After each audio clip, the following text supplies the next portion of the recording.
Hello, ladies and gentlemen. Welcome back to another day of AMX Global League Season 3.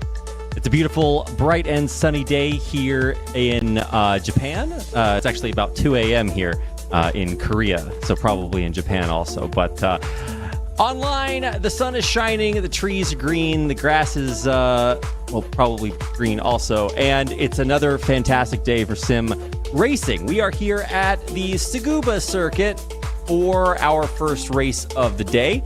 And here to join me for that race and a whole lot more, hopefully, is my good friend Marco. How are you doing? I'm doing fantastic, Reid.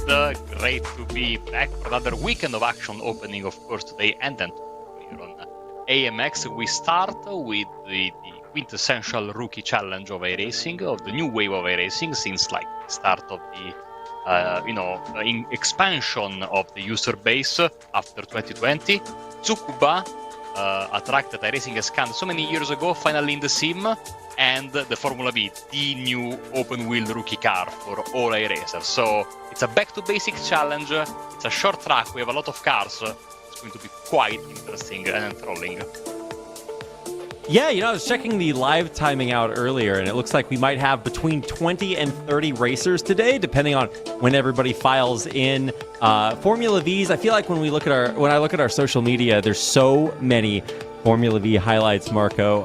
It really does lend itself to some pretty epic action and a lot of really exciting moments. And I mean, Tsukuba, it's a track that I think it might not get as much attention as it used to in real life, but it certainly gets a lot of eyes here on iRacing and also in AMX seasons.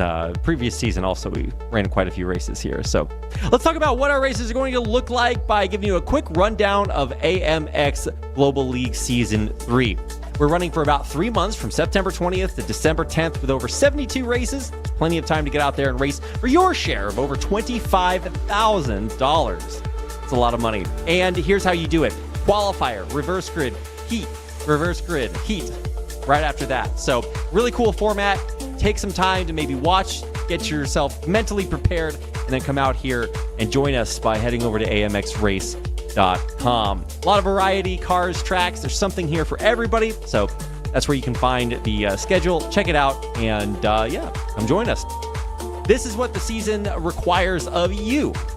We require your payment information so we can pay out all racers over $100 every month. It's not that hard to do if you're racing in AMX 10 as well. So racers are going to come at you Wednesday, Saturday, and Sunday. And of course, if you join our races, we'd love to see you. So make sure to join via the link on the AMX Discord and website so that we can check you out and put you up on screen, show everybody what a godlike racer you are.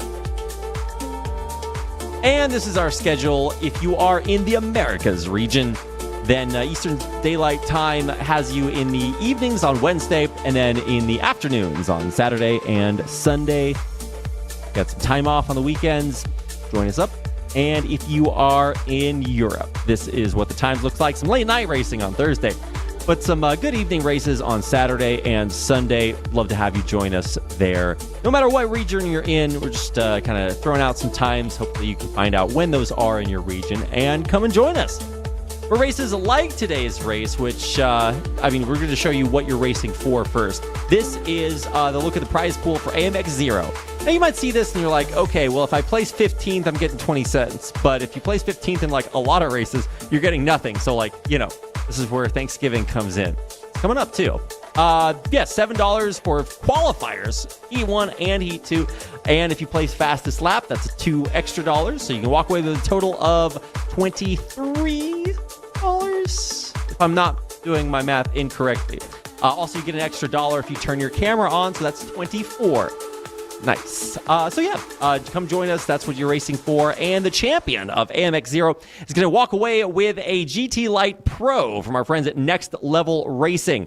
They have partnered with us to provide the Grand Championship prize for AMX 0, offering a GT Lite Pro sim rig setup. So big thanks to Next Level Racing for hooking us up and, of course, helping us hook you up with some awesome prizes all season long. And this is a look at our leaderboard so far. You can see, if you want to see your name up here, then come out and race. This is over 7 races for guys like Jackson Zenjay, Kyle Gaspar, and Fabrizio Belziti. They raced 7 times, and they've already won over $50. Really, really impressive to see. And, of course, you can see some other big names up there. Victor Miranda, Gaston Valavi, and Kieran Harrison, who are rounding out your top 6 out of the top 12. If you want your name up there, AMX.com. It's the place to go to try to climb the ladder, get up into that top 12, cash out, and come race with us. For this month, you can actually do that for a lot less than you normally could. Normally, our premium tier of races, AMX 10, requires a $10 entry for a $600 prize pool.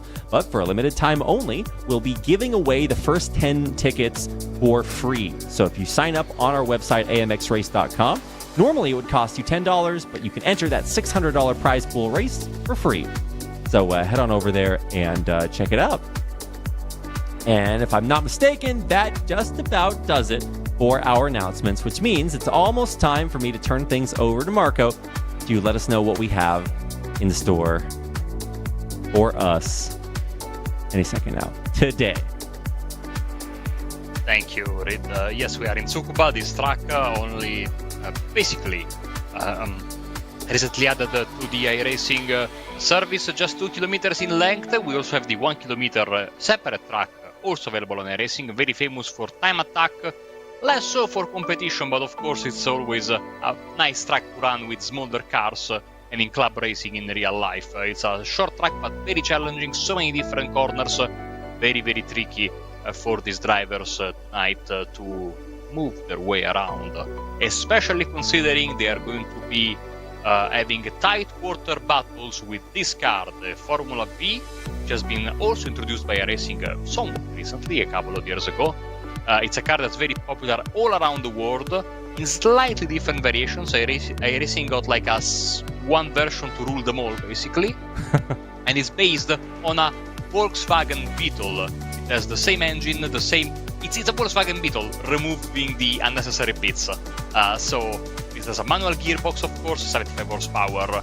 It weighs very little, and it's the perfect car to get you started in iRacing and in your open wheel career if you want to, both in real life and in iRacing, become such a driver in this kind of category. It's going to be interesting because, of course, in these low-powered cars, as you can see right now, it's very difficult to run away from your opponents. It's very difficult to get away from the pack. And so, as you can see right now, as qualifying has just started, getting away from your opponents, getting a clean track, of course, during the race and in qualifying now, because this is a 1-minute lap read, so you really need to get your qualifying well, especially because, like many other cars we have here on this beautiful championship, this car is one of those where you really need to get a few good laps in before it gets in the sweet spot to get a good qualifying time. So every time you have a crash, every time you have to go back to the pits or reset or anything like that, or having a lockup, it's basically back to square one once again. So the driver that will get qualifying best position today is going to be the one that is able to get consistent run of laps in clean air if possible and avoids the drama. So very tough race to begin with, just qualifying. Yeah, I feel like when you mention one of those things, it's like, okay, I can do that, but there's so much to keep track of. And like you said, I mean, these are not, Formula One cars. They're a slightly lower formula. I think it's based on a Volkswagen Beetle engine, if I'm not mistaken. So they are a little bit tiny, which makes it actually a lot of fun to race. If you guys haven't tried this, then I don't know, you probably don't have an iRacing account or something. There's so much fun, and it makes it really cool to have these like intense battles, but also, there's a guy like jogging beside you. Not really. But it's going to be exciting to see what kind of times our racers can put up today. Already getting some early spins, even in qualifiers. Got that out of the way, and that means the rest of the race is cooler run-ins. Yeah, of course, in theory, well, now it's a bit late to say this, but this is like perfect race to get you started for AMX because it's free to enter, the car is free, the track is free on iRacing, so basically you just need a subscription line. It's a bit late for that, But I mean, for next time, I love when we get this everything free of charge. Apart from the racing subscription kind of race where everyone can enter. Now, you will see very, very often. There it is, the plum of smoke coming from the back of these cars. It's nothing to worry about. This car, the way the engine is built and prepared, stores a little bit of excess, I guess it's oil or fuel. So when you change your gear, especially downshifting, the excess of oil is, unceremoniously expelled from the back of the car. So just like me from college. They are not having engine trouble. It's just the normal way this car works. It's quite interesting, honestly, because I think it's one of the only cars in iRacing that has this kind of effect. Apart from the McLaren MP4 -12C, the GT3 car, which has the flamethrower, of course. Yeah, there's what is it? It's the Strophus Gecko does the same thing. After it's running, it overheats, and so it like expels like goo from its body to cool down a little bit. It's basically exactly the same. It's nature's Formula V, Marco. So thanks for explaining that. I had no idea about it. But speaking of nature, looking at Fabio Zamperlini livery, he's basically caught on the cob. No, by far. Okay, let me tell you, if you guys don't know, let me tell you about Fabio Zamperlini, okay? Not only is he an amazing driver from Brazil on Team Duckhawk Racing, I know it's funny, but they're actually badasses. So Fabio is known for having by far the sickest liveries out of anybody anywhere. It's not even close, okay? This guy's LMP livery, or was it Dallara livery or something, has like eyelashes on the front, and now he's racing a corn on the cob. Excellent job, Fabio. There's a reason his name is appropriate. Which makes me think, of course, that it's 7 p.m. now in Italy, so getting closer and closer to dinner time. But of course, first we have to get through these two races. We have Gerardo Ramos on provisional pole. Kieran Harrison is in second place in front of Conor Hilly, then Fabrizio Belziti and aforementioned Fabulous Fabio. Of course, if you are new to this, let's not forget, at the end of qualifying we reverse the top 15, so whoever gets 15th place in quali, in this case is Pedro Moura, the Brazilian, will start from pole. And the same of course applies to race 1. The winner of race 1 will be going back to the 15th spot for the start of race 2. Yes, we have 2 hits, so qualifying race 1 and race 2, then we take a break, and then we travel all the way to Silverstone for some GTE action. Oh, it's going to be so good. The racing today, mwah, chef's kiss. So good. So, yeah, buckle up. I hope these guys are too. I don't know. Do you guys have buckles in your sim rigs? I feel like if you really want the authentic experience, you got to like really commit, you know? These guys have racing gloves on, right? So obviously, especially if you have one of those like pneumatic setups, you gotta go all the way. That's my advice for the day. You should probably not listen to that. 104.9, the top time by Gerardo Ramos. We saw this guy's by far my new favorite racer this season. I don't have favorites because I'm an impartial commentator, but if I could pick one, this guy he's chilling. He's keeping it 300, and also by the way is incredibly fast. So let's hop on board with Quarantine Guinness for a second. Now, this guy has had a few issues so far with this championship, but if last season is any predictor, he's going to be one of the absolute best all season long. Team RC representing, and he's put up some of the most impressive times, but he's kind of struggling a little bit. I don't know if he just hasn't had a hot lap yet, but he's got about double the time left in qualifiers to get it done, so I'm not super worried. I'm just saying, it's time. Maybe he's been focusing too much on his chess, if you remember from last year. Oh, that's right. Where... you go ahead and tell the story. I think we have a little bit of time, Marco. Yeah, last year during before a race with this championship in the MX5s in Lime Rock Park, Corentin Guinness elected to not do qualifying, and instead we were watching on his live stream on his webcam. He was playing a game of chess. Now, that was one thing last season, of course, because we had a smaller grid. But this year, especially in this one, with 20 cars on the grid, certainly not an option for current 10. And there is right on cue, 104.82.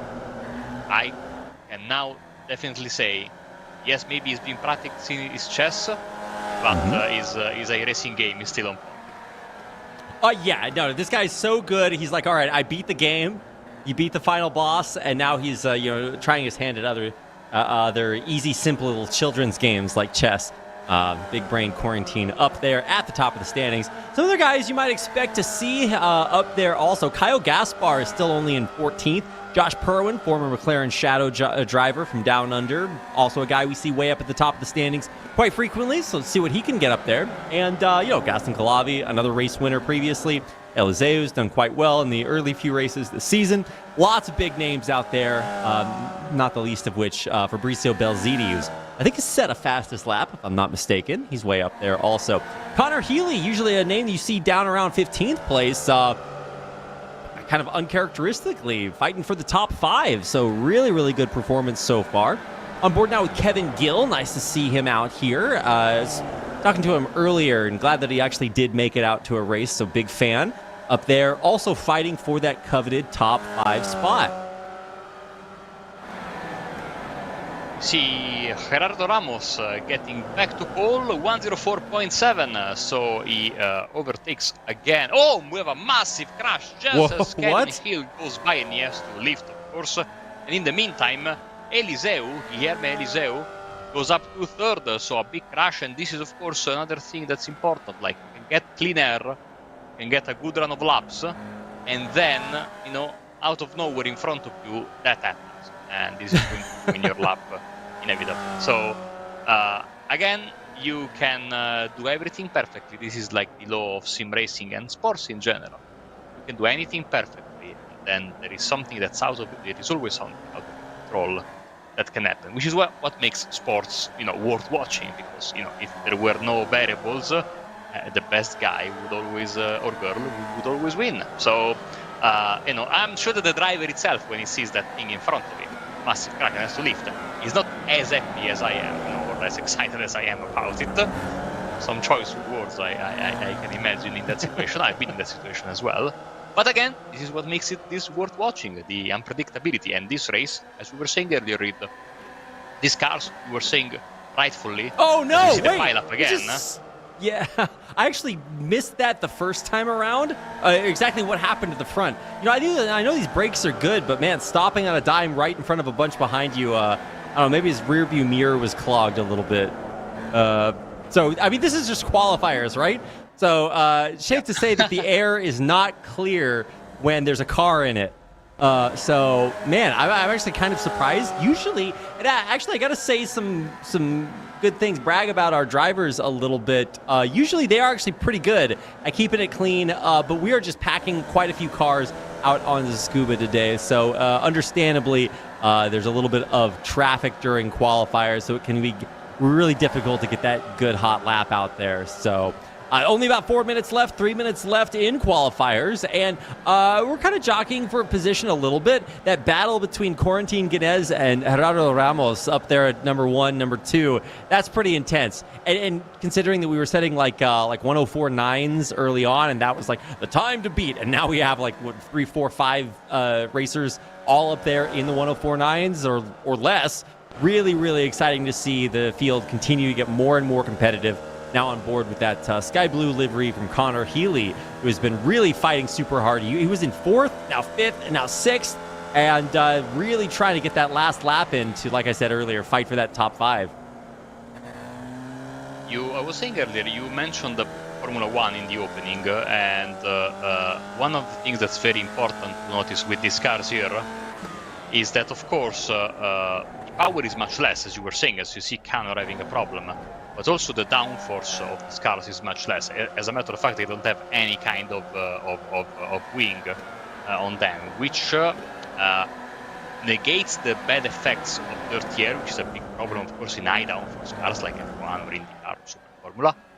But at the same time, given that you can race closely with each other, as I was saying earlier, it makes it much more difficult to pull away from your opponents. Therefore, keeps the cars together unless the leader or one of the drivers is massively faster than the others. and therefore creates more chaos as well. So a win for us, I would say. I don't know if the drivers are, especially the fast guys, are super happy about it. But, we are here for the show, no? So I'm not complaining, honestly. Yeah, exactly. I mean, this is a 50-50, right? I feel like if you made all the decisions in a tournament to make it exactly the way the drivers want it to be, it would be probably absolutely horrible to watch. But if you made it the best tournament to watch, it would be absolutely horrible for the drivers. So, we're trying to get 50-50 here. And I think we've come up with a pretty good format, pretty good combinations of cars and tracks to make it both accessible, raceable, and enjoyable. So we're trying to check all the boxes here, and it's been going pretty well so far this season. And that's the great thing about AMX, if I can plug ourselves for a little bit, is that we're adjusting it constantly and trying to refine it, make it the best tournament that we can be. And this season is by far the most leveled up it's ever been, and it's really starting to get extremely exciting this season. So very, very excited to see guys like Jackson Resenge say, I didn't even mention his name earlier, Marco, when we were talking about like what the fight for the top spot was going to be. And I was saying names like Ramos, Quarantine Guinness, and now look at that, right up to the top, an impressive 104.6. And with only seconds remaining, we have limited laps left for the rest of our racers to get out there and try to beat it.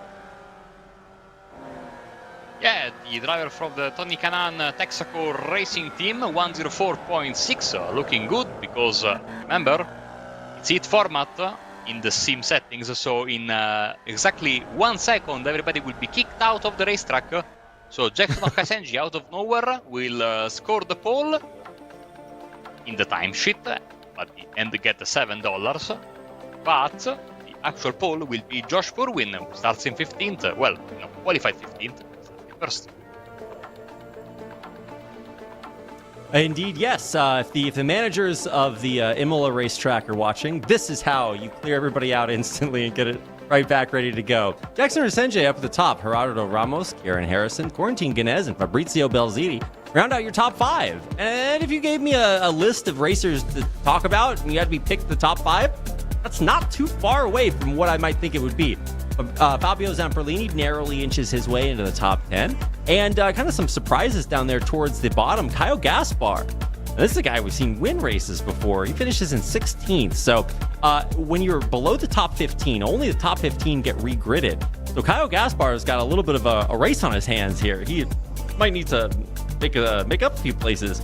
Diego Villarreal down there too. Pedro Mora and a whole host of racers kind of struggling. So, it's going to be a competitive race. Going to have a lot of racers you usually think of as fast in the back, trying to make it to the front, and a really, really cool front pack of top 5-6 racers who should keep it really close as we get ready to get into heat number 1 of AMX Zero, race number 8.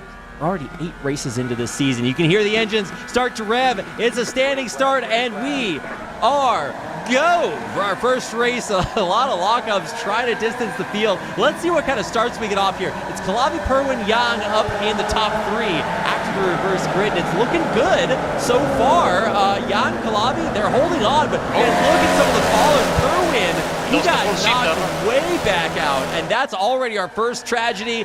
Let's see if we can keep it clean around the next couple of corners. I don't want to jinx it, but I think, there's a spin. The light blue, the teal car off the tracks for now. Purwin Gill looks like also struggling there at the back of the field. Mostly survivals, but a couple of highlights I really want to check out in replay. Yeah, so the pole sitter, Josh Purwin, went off in the first corner, and a couple of corners later, of course, it was Hill who got sent off into the gravel. We don't know if it's on their own or because of contact. So Gaston Kulhavi, Alan Young, and Facundo Rago, then Eric Troiano and Lucas Zigman. Your top 5 as we round up the final corner. The first lap is going to be in the books. These are quick laps. Now this first one will be a bit slower because of the standing start.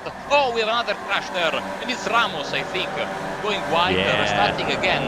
But unfortunately, it will lose a lot of time. And so, with this kind of short races we have with this heat format, you can't really afford to make any mistakes. As we have another spin there in the back, and again I think that's the black car of Diego Villarreal, as Nico Godoy is started from the pits. So Kulavi Young, Rago, Triano, and Zigman, your top 5.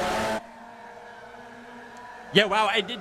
It's almost not even worth saying, right? Because top 5 here, I don't even know what it's going to look like in a few more seconds. We're only 2 laps out of 14 here. It's a fairly short track, so we've got quite a few laps. Only 15 minutes to go total time thereabouts. Let's take a look at Josh Purwin. Yeah, just gets a little bit tail wagging the dog a little bit there. Tries to get things back underway. And honestly, he does a great job sort of restarting. He's already up into 15th to get regridded. So that just goes to show how important it is. Even if you have a spin out, have a little bit of a bump here and there, get back at it, get into that top 15, and you're going to have a first place position in heat number 2. And he's well on his way to doing that. On board with Quarantine Guinness, this is a guy who's climbing, top 5 places so far, and honestly, I expect to see a few more. Absolutely one of the fastest drivers we have here at AMX Season 3, and let's see what he can do. He's looking for maybe an inside angle, but not choosing to go for it just yet. I mean, there's only so much longer you can follow for before you miss out on those gaps that you have to take. Otherwise, you're not a racer. Rest in peace. Yeah. So for Quarantine Guinness, I really want to see what this looks like, right? It's not just about how cool that bright pink helmet looks down there at the bottom. Deep down inside, he's a stone cold killer. So you might expect him maybe a couple corners up here. I don't know if you want to do it right now, but definitely expect this to be where the action's at. And it looks like he might even have that overtake right there.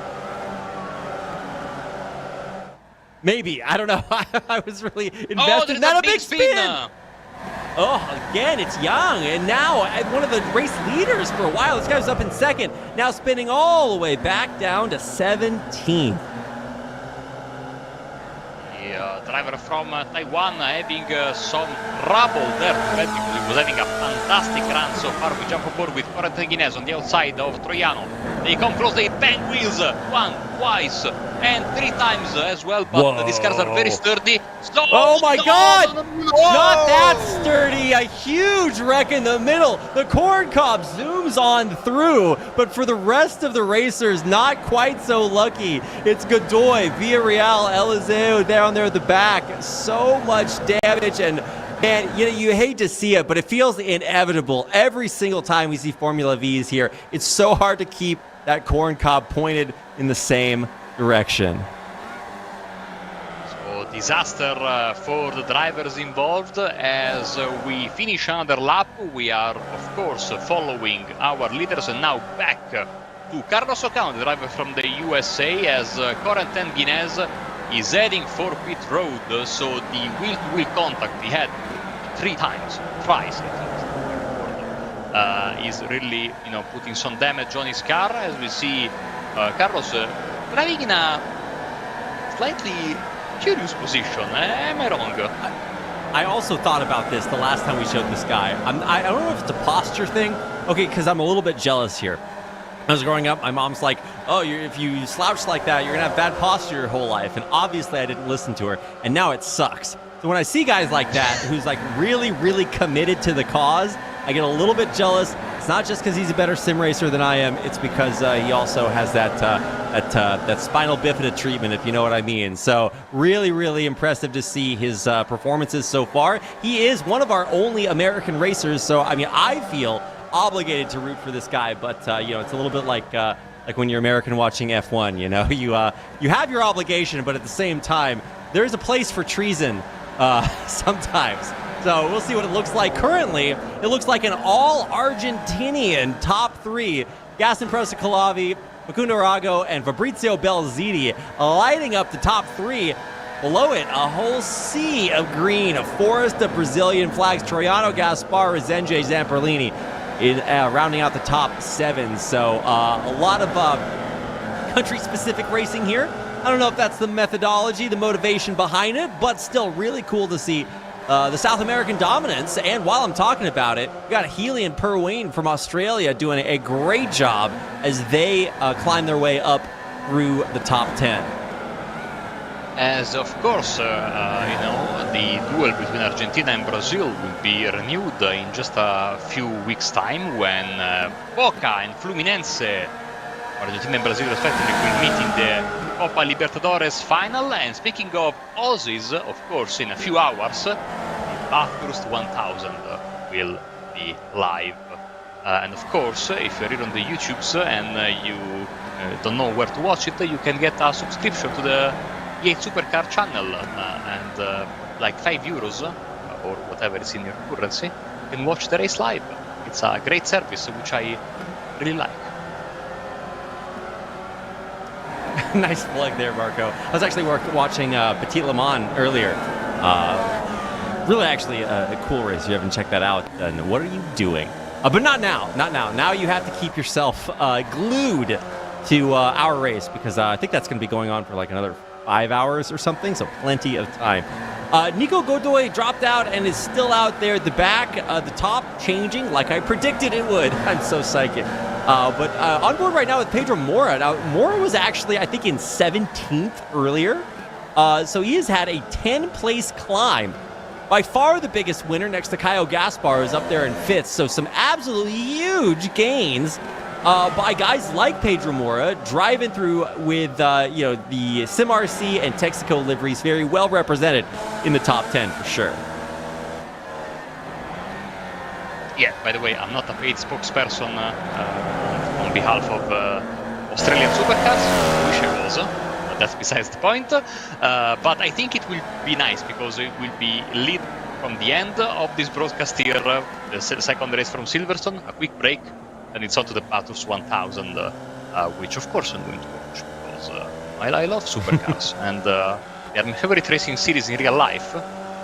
And my very first ever racing broadcast was V8 Supercars at Bathurst, so which was a total coincidence, by the way. I want to give a big shout out to Alex Goldschmidt, our colleague, who hosted me on his podcast, where I recounted the story of my very first broadcast in excruciating detail, if you want to listen to that. In the meantime, Belziti on the inside goes past Kulhabi, and we have a change for the little bright orange car, but the top three are glued to each other, the three Argentinians. Is it just me, or is that a very green camera? For Fabrizio Belziti, maybe it's just the orange livery. We're on board with him in first place, but he absolutely cannot stay complacent. This Argentinian top three is a banger. Look how close these guys are. Just tenths of seconds separating Fabrizio Belziti, Calavi, and Arago up there in the top three. So no spins. Fingers crossed, knock on wood. It's going to be a great race up here at the top. The rarefied air, just so elite. On board now, Kulhavi. It's who's the passer and the passee? I can't tell anymore. Some swap ups going down there in 6th and 7th. Also, bottom of the field, 13, 14, 15, fighting for the last spot. Action there too. Big shout out to our production team for showing us absolutely all the action. Just look at how deep the field is right now. So much left to race for. Our final 5 laps coming up, Marco. Yes, and of course, the three Argentinians there, they absolutely must avoid any kind of contact. As we see the lap 4 crash we talked about earlier, that region there almost handicapped disaster. Now, for those that don't know, we can see ourselves in the top left or top right, wherever on the screen, which is quite, disturbing for me, because I can see that I'm moving my hands in a very Italian way. But then I think nobody can see that, but I still do it. I don't know why. So, and tonight I'm very agitated with my hand gestures, because I'm really enthralled by this race, because I'm afraid that these three guys, they are about to take home a great result, but of course, Belziti wants to defend the lead, but Kulavi and Rago, they want to win the race. And so, they are so tightly bunched, just the smallest of contacts can take potentially all three of them out of the running for the win. Yeah, the win. It's not just this win. It's every win in the heat. It's so much left to race for here. Fabrizio Belziti plus 10 and holding for now in the front. But how long is this going to last? I'm glad we have the picture for the battle for 5th, because it's heating up even more. 2 tenths between Gaspar and Zamperlini. The countrymen racing each other in the top 3 and the next 3. So exciting to watch here. And this is just AMX 0, free to enter. You can get in here and put yourself in this competition. It's so much fun. race to watch, all of the above. Now let's take a look at what Facundo Arago has. He's been setting up for this overtake for what feels like about 45 minutes, Marco. And I don't know how much time he has left here. Final 3 laps of our time here at Tsukuba Circuit. So it's kind of now or never. While he doesn't really have anything to worry about coming up from behind, Kulhavi does. So let's see what he does. How do you manage your aggression with your defense here? I'm not sure if he's signaling. Is that like a turn signal? He's holding up his hand? Or is he just changing the volume or the brightness on his monitor? I don't know. Side by side into turn 1 is Rago and Kulhavi. This is going to help Belziti massively. Anyway, Belziti is 10 places clear from his starting grid position, which means that together with Caio Gaspar, is the biggest mover of the race, with Mora there in 9th place, plus 9. So congratulations to Fabrizio, because he's having a fantastic drive, and this fight behind him is really exactly what he needed in order to improve his chances of winning. Kulhavi and Rago, I know they want to not overtake each other, but this might end up costing them big time, because when Belziti crosses the line now, there will only be 2 laps left, which is effectively 2 minutes left of this race. It's so little time. So Kulhavi or Rago, you can pull a rabbit out of the hat to get the victory right now. Here in Harrison, down all the way to 17th after a lot of damage. Yang, Gil, early leaders, now find themselves also biggest losers of the competition so far. The winners having climbed so far. Look at Gaspar, Belziti, plus 10s and plus 9s in there too for Pedro Mora. Some big stories, and you can never predict how this is going to go. So let's take a look at Gaspar, right? This guy is in dead heat with the rest of his Brazilians, and Connor Healy, who's really changed his stars all the way up to 7th. Really impressive to see him now even competing with Caio Gaspar on what is the penultimate lap of the race here, lap 13. So let's see what can happen. 3/10 is not that much, but still, with only 1 lap to do it in, I don't know if it's enough time. The real battle is going to come up here at the front. We've got less than a 10th, and Rago, I think he's going to go for it. Oh, he locked up maybe a little bit there in the back, and now no longer has that 1/10. They're actually even less to make this overtake happen. Falling back a little bit here on the white flag, Marco, and it feels like time has really run out. Maybe 4/10 of a second is a little gap and a big gap at the same time, because the big passing opportunity is coming next for Kulhavi, and he needs to be a bit closer as we go basically where I'm sitting right now, reporting trackside and down under the bridge, and he needs to be a bit closer than that, unless he will go for a desperate lunge on the final lap. Kulhavi stays put. He takes a little bit of an aggressive line, but that's not enough. They will run now to the final corner, unless Belziti makes a mistake, and you see he's trying to break the draft, but he's in a perfect position to bring home the victory rate.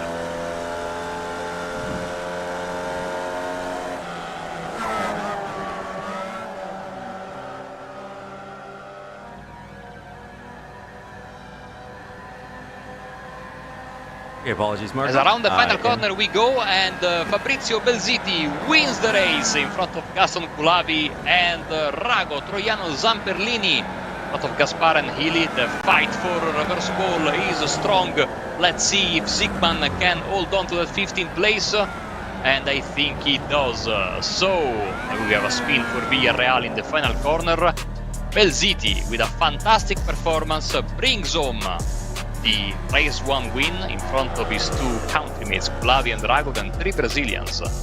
With Troiano Zamperlini and Gaspar, reverse pole will be another Argentinian, the Lucas Zygmunt, as we are just waiting for Kieran Harrison and Hill to finish the race as well.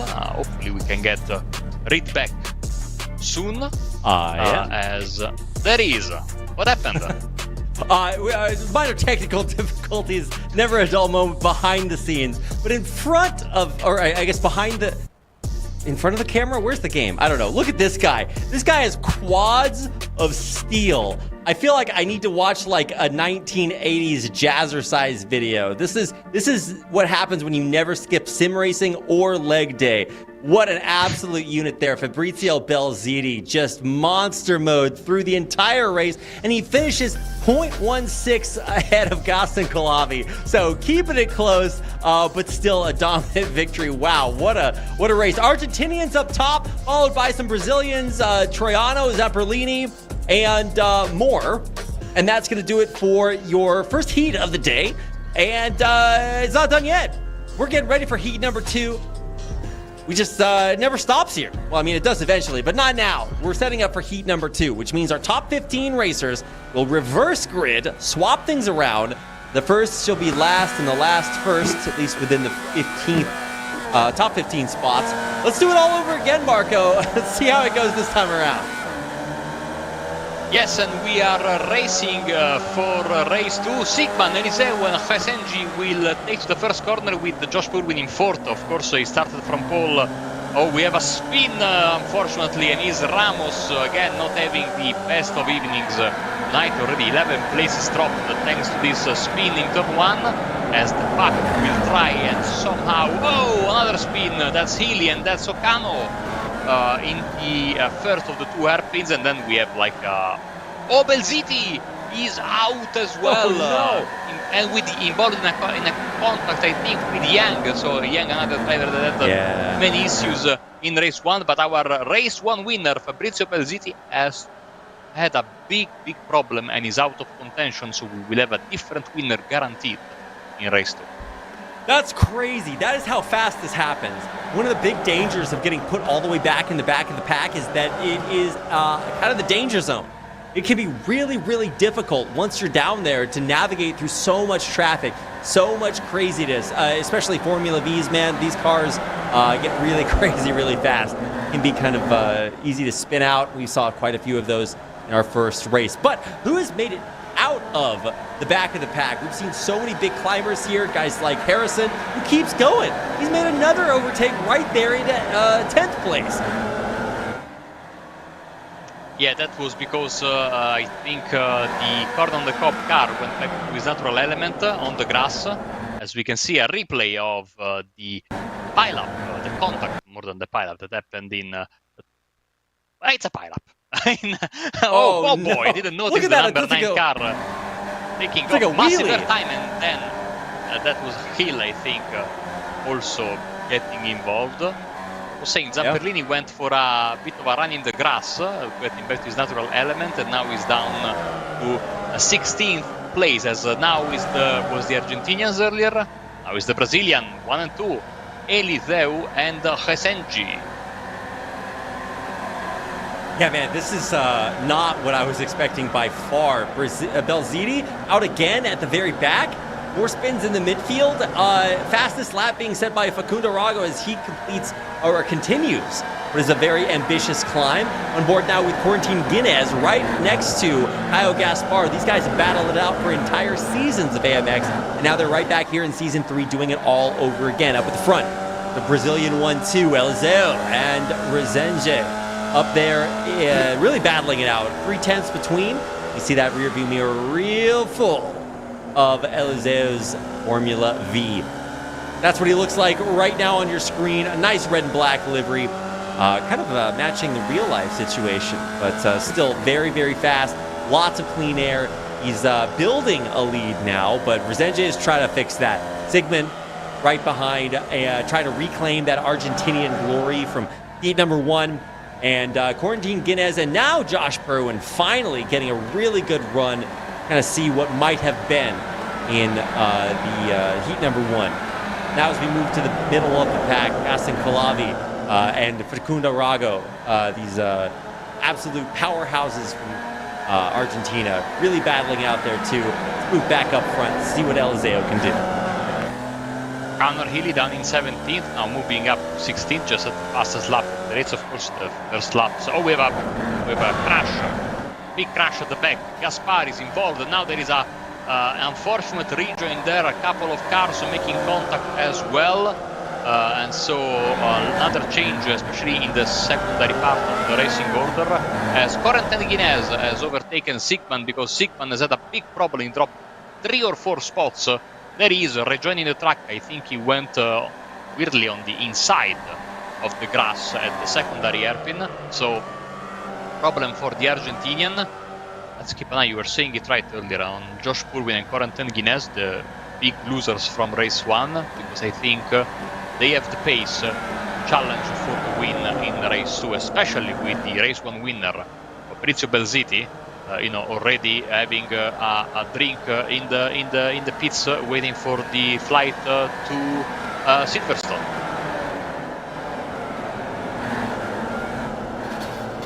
Oh, a big spin, and that was what I actually didn't see the cause or the aftermath there. That pop-up, it's a rarity. You gotta take a picture of that, turn it in. It's I don't know exactly whose fault that was. Do you have a better read on that, Marco? No, but I think that it's interesting to see how these cars, given their shape, they tend to take off really easily when they make contact with each other. Yeah, and you would imagine that would be even more pronounced with like the big wing aerodynamic cars like the Mercedes or any of our LMP cars. But actually, it works with cars that don't even have any wings too. They get a lot of airtime. The biggest car in iRacing for hang time and easiness of getting clipped is by far the Kia Optima. So who knows? I think we're racing those a little bit later on. Let's hop on board with Kieran Harrison. Plus 13. What a monster run from the Brit, now finding himself up in 5th, a position he's been many, many times before. Here in top 5, he's got Corentin Guinness in front of him, and Gaskin Galavi just absolutely chomping at his heels, 2/10 behind. Moving forward to Eliezer. He is battling his countryman Resenja. I feel like I've just talked about this forever. But right behind them, really interesting, Josh Purwin is carved out a pretty solid position in 3rd. But man, what a top 2. What a top 2 race. And we actually might see it juxtapose itself here in just a second. Resenja closing to sometimes within just a 10th, keeping this race for first place incredibly close. Eliseu and Resenja are quite fast. I'm a bit disappointed in Purwin and Guinness, even though Guinness just to say that it's the fastest lap of the race. I was expecting the Aussie and the Frenchman to close the gap a bit quicker, but they are not. So let's see. Even though Guinness, I think, maybe has got a bit more in his tank than Purwin, so he needs to make the overtake fast with half of the race left. And really put that pace he has shown with the fastest lap he just had right now, because of course the more time goes on, and here we go. He's trying to go for the move there on the inside, maybe now at the hairpin, but he's still a bit too far behind us. So maybe he will try for another move in the final corner, which is a very risky position. Maybe he can try again in turn 1. Look, he's getting all the draft and also going in the grass. Going for it. Oh, Josh Purwin. What a daring move. What, that's incredible, man. When you watch it happen, it's just like magic. You kind of wonder, like, where does that speed come? Like, why don't these racers just push the pedal all the way down, Marco? Don't they know that makes the car go faster? Are they stupid? I don't know. Josh Purwin, he's now kind of raising a little bit of a ghost of Corentin Guinness. It's really rough when this happens, too, because you're never sure exactly where the outline is. If there's some net code, it can be very rough to get around. But while he is corporeal, let's see if Josh Purwin can try to take that position back. The positive thing about all of this is that the slower the car, the less problematic is the net contact situation. Right. So with these cars, I think it's the slowest cars in racing by a long shot. It's still a problem, but it's better than ghosting when you are driving Indy cars around an oval. So I'm looking at the silver lining of here. No, ever the optimist, Marco. I appreciate your positivity, the joy here, radiant. So, big fan. Thank you so much. Take a look at the back. I mean, it's not even the back. It's the battle for fourth, right? This is going to include Josh Perwin, Quarantine Guinness, and, behind that is Harrison Calavi doing exactly the same thing. Actually, Calavi is trying for an overtake over Kieran Harrison back there in the back. But while we watch that, or while we watch the front, it's Jackson Resenje coming up on Eliseu. Like I said, there's going to be this battle up in the front for the rest of the race. It's just going to heat up. It's going to get so expletive good. Oh my God. So for Resenje, you look at him on your screen right there. This guy is as Texaco as it gets. I think if you take that Texaco shirt off, he's just got it tattooed underneath also. It's the only livery I've ever seen this guy in. He's raced it for like his entire career, and he's making it look good here, trying to fight for that first place. Represented the Tony Kanaan team, of course. Tony, I think, coming back one time only next year to Indy, as he's basically getting into the part-time phase of his illustrious career. Resenji trying to look on the inside of Eliseu. The drivers at the front, well, they are matching each other, the top 6 or so, top 7, which means, of course, that they are not closing in on the top 2, which at this point, unless something catastrophic happens, are going to be the 2 drivers who are going to battle it out for the race win, Eliseu and Resenji. So it's up to the 2 Brazilians to not make a meal out of it and bring home a 1-2, whichever order they agree, or they prefer, or they don't agree. No, I'm sure they are not agreeing on it right now. Especially Resenji is not very happy with it. He will do anything in his power to make them. Well, that power is about to run out in about 4 laps, Marco. Time here not unlimited. The battle for first in the background, but we're watching Calavi because he's 2 tenths behind Kieran Harrison. So very, very exciting. Middle of the pack. Everywhere else is sort of separating. This is kind of a little bit of a weird race, right? We had like 20 racers or so, and now we're sort of evening it out. Everyone's finding their places, and so these 2 big battles are Calavi Harrison and Resenje Eliseu, with Perwin and Guinness in between. So that top 6 is really competitive, could absolutely switch up here in these final 3 laps. Or with Gaston Calavi looking at the Rit. But I don't know if this is like supposed to be an animal or the point of a pencil, this livery. On I think Calavi. It's a pencil livery, right? It's like a sharpened pencil. You can see like the wavy pencil outline on the outside. I just hope he doesn't try to draw with it. Oh no, it is a pencil. I just realized the back of the car with like the eraser, of course. Oh, it's the eraser. Locked by the little piece of metal. Yeah, so it is a pencil. That's awesome. Yeah, we have so many good liveries here. Corn, pencil. Yeah, this is awesome. All right, heating up. All right, the battle for first. Look at Kieran Harrison. He's going for it. Can he make it happen? He's tenths away, but no, the extra booster button. There isn't a push to overtake, but it feels like there is, or at least one to prevent it from happening. Harrison was like 1,000th or so. It was crazy how close he was, and he's trying to go for it again. He's not content to stay down there in 60. He wants that top 5 finish. Of course, the money is best for the top 3, best for the top 5, and then it kind of drops off after that. So it is a big difference. A lot of money on the line here. We hop on board with Calavi, who is currently fighting with the Aussie Josh Perwin in 4th. With just 2.5 laps to go, the fight for the lead still between Eliseu and Resenji. The fight for third, still between Guinness and Perwin. And the fight here we can see between Perwin and Kieran Harrison. And then the rest of the pack a little bit more spread out.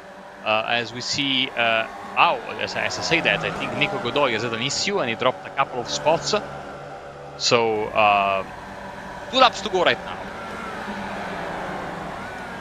Yeah, absolutely. It's kind of a world of struggles there for Nico Godoy. He got knocked out in the first heat and now back in the second, still having some difficulties. But with the laps running out here, can he fight for that top 10? Facundo Rago, I mean, this is a guy that we've seen do great things. His countryman, Godoy, but he's trying to make the overtake happen. Can he get it done? No, around the outside, and he does. Wow, I didn't believe Nico Goto, he's on your screen right now, making it happen, but is it going to stick? Still just hundredths, and Rago gets him back. I'm a bit surprised that Nico is not wearing any of his headgear hats, especially because it's winter now in Argentina, so you should use those. Wait, it's winter right now in Korea too. Aren't they opposite hemispheres? I have no idea. I'm an American, and anytime you talk to me about geography, you're probably doing something wrong. Okay, I'm terrible at geography right now. It's not winter, it's spring right now in Argentina. Yeah. Okay, there we go. That's what I'm saying. You know, every once in a while, I forget that, like, you know, things are right next to each other. I'm doing my best. I'm vaguely sure that these are Australian flags and not New Zealand flags, but if you try to test me, I will fail every time. So I'm doing my best, guys. Trust. Connor Healy, unfortunately, out of here, out of contention, so it's only one Aussie in the top 4, Josh Perwin, trying to keep it together. Kalavi also doing a desperate job to defend here on our white flag lap, the final one of the night here for AMX 0. Got AMX 10 coming back up. Let's see what's going to happen on the inside. Kalavi trying to go outside, actually, around, but can't get it done. Switches it up, but can't find the angle. And with the distance running out, the track evaporating here at Tsukuba, Perwin climbs up into third. Quarantine Guinness, he's trying to take it back, and he does. It's battling neck and neck, but going wide at the last second. It's Josh Perwin who comes home in third. Quarantine Guinness just 49 hundredths behind. Fantastic win for Eliseu over Senji, but what an effort from Perwin to... Oh, boy! No, the carnage! Time to recharge that Duracell. Trying to paint the walls here a little bit at the end, too. Wow, what a race. I didn't actually highlight, but it was cool. Still flipping. There it is. Oh, my God. The aerodynamic acrobatics, a Cirque du Soleil performance here at the end of AMX 0 Race 8. I don't know who that was. I think it was Hill who basically flipped, I think, twice in the span of 10 seconds, and those were big flips.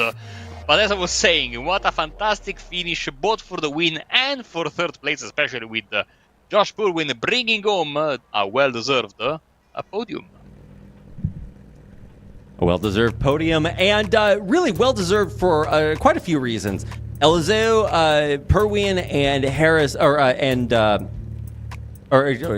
and Kalhavi both lost out by just hundredths, thousandths almost. So really, really incredible racing across the board. And even the losers there, if you're losing out by hundreds or thousands, those are the moments that are like so... This is how you make supervillains, Marco. You have losses that are so close like that, and it absolutely galvanizes you. We're going to see a lot of these guys later on. So really, really exciting to see what it looks like from our winners here. Josh Perwin, Quarantine Guinness, Kieran Harrison round out your top 5. And down there in 15th, who would get reverse gridded if we kept going, Alan Yang finishing out down there. Nico Godoy held it down in 13th, but rough race there. But of course, I mean, the top 3, top 6 is where all the action's at. Congratulations to Guillermo Eliseu for his first place finish.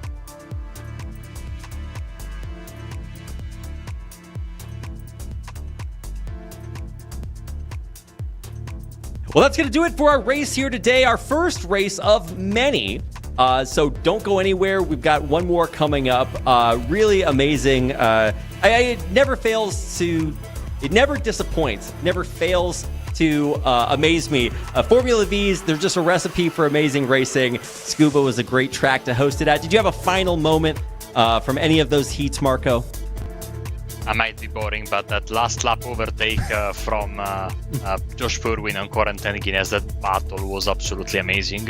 And now, for something completely different, we move to high downforce, almost prototype-like GT cars at one of the world's biggest circuits, longest circuits, Grade 1, spacious, with all tarmac runoffs in Silverstone. So these drivers are really going to need to adapt quite quickly.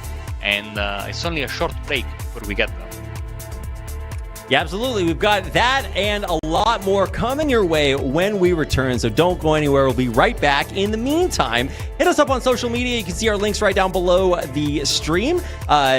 Twitter and Instagram. We got all the content out there. If you're looking for highlights, if you're looking for updates, any announcements, head us up on social media. You can also watch this broadcast on YouTube and Twitch.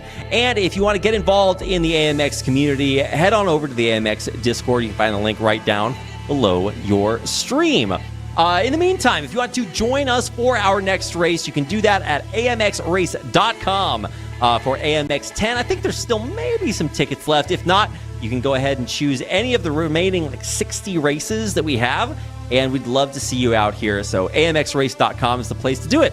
All right, what was I saying? Time to head out to a quick break, and when we return, we've got AMX 10 racing and a lot more action coming your way, so don't go anywhere.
Save our home. We must travel through the gateway to find new energy.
All right, welcome back, ladies and gentlemen, to Northamptonshire, near Towcester. I got one of those words right. I'm not sure which one. It's time for AMX 10, and we are at sunny Silverstone to race some absolutely electrifying GTE class cars with some of the best racers we have in AMX Season 3. It's going to be an incredible, incredible time to drive around one of the most legendary tracks on planet Earth with some of the best cars and drivers to do it. So I cannot wait to get this underway. How do you feel about this race, Marco?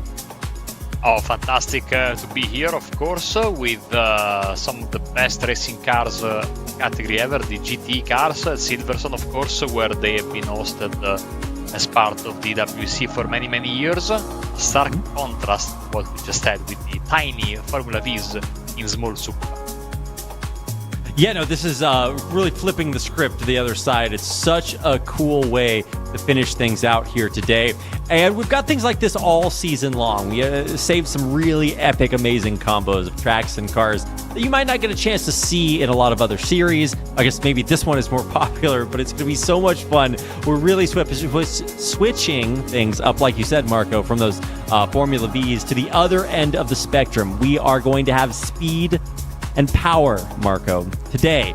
GTEs, and you can just see them zooming past. We're gonna have some even more amazing liveries, battles, drivers, everything, all of the above, and we get to do it all here on Silverstone. So what are we doing here? Well, this is AMX Season 3. The AMX Global League is back for another season that runs from September 20th to December 10th.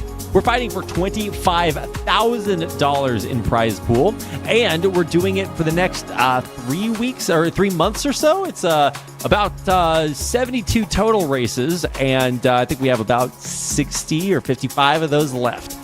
The format is a qualifier, heat, and then heat 2.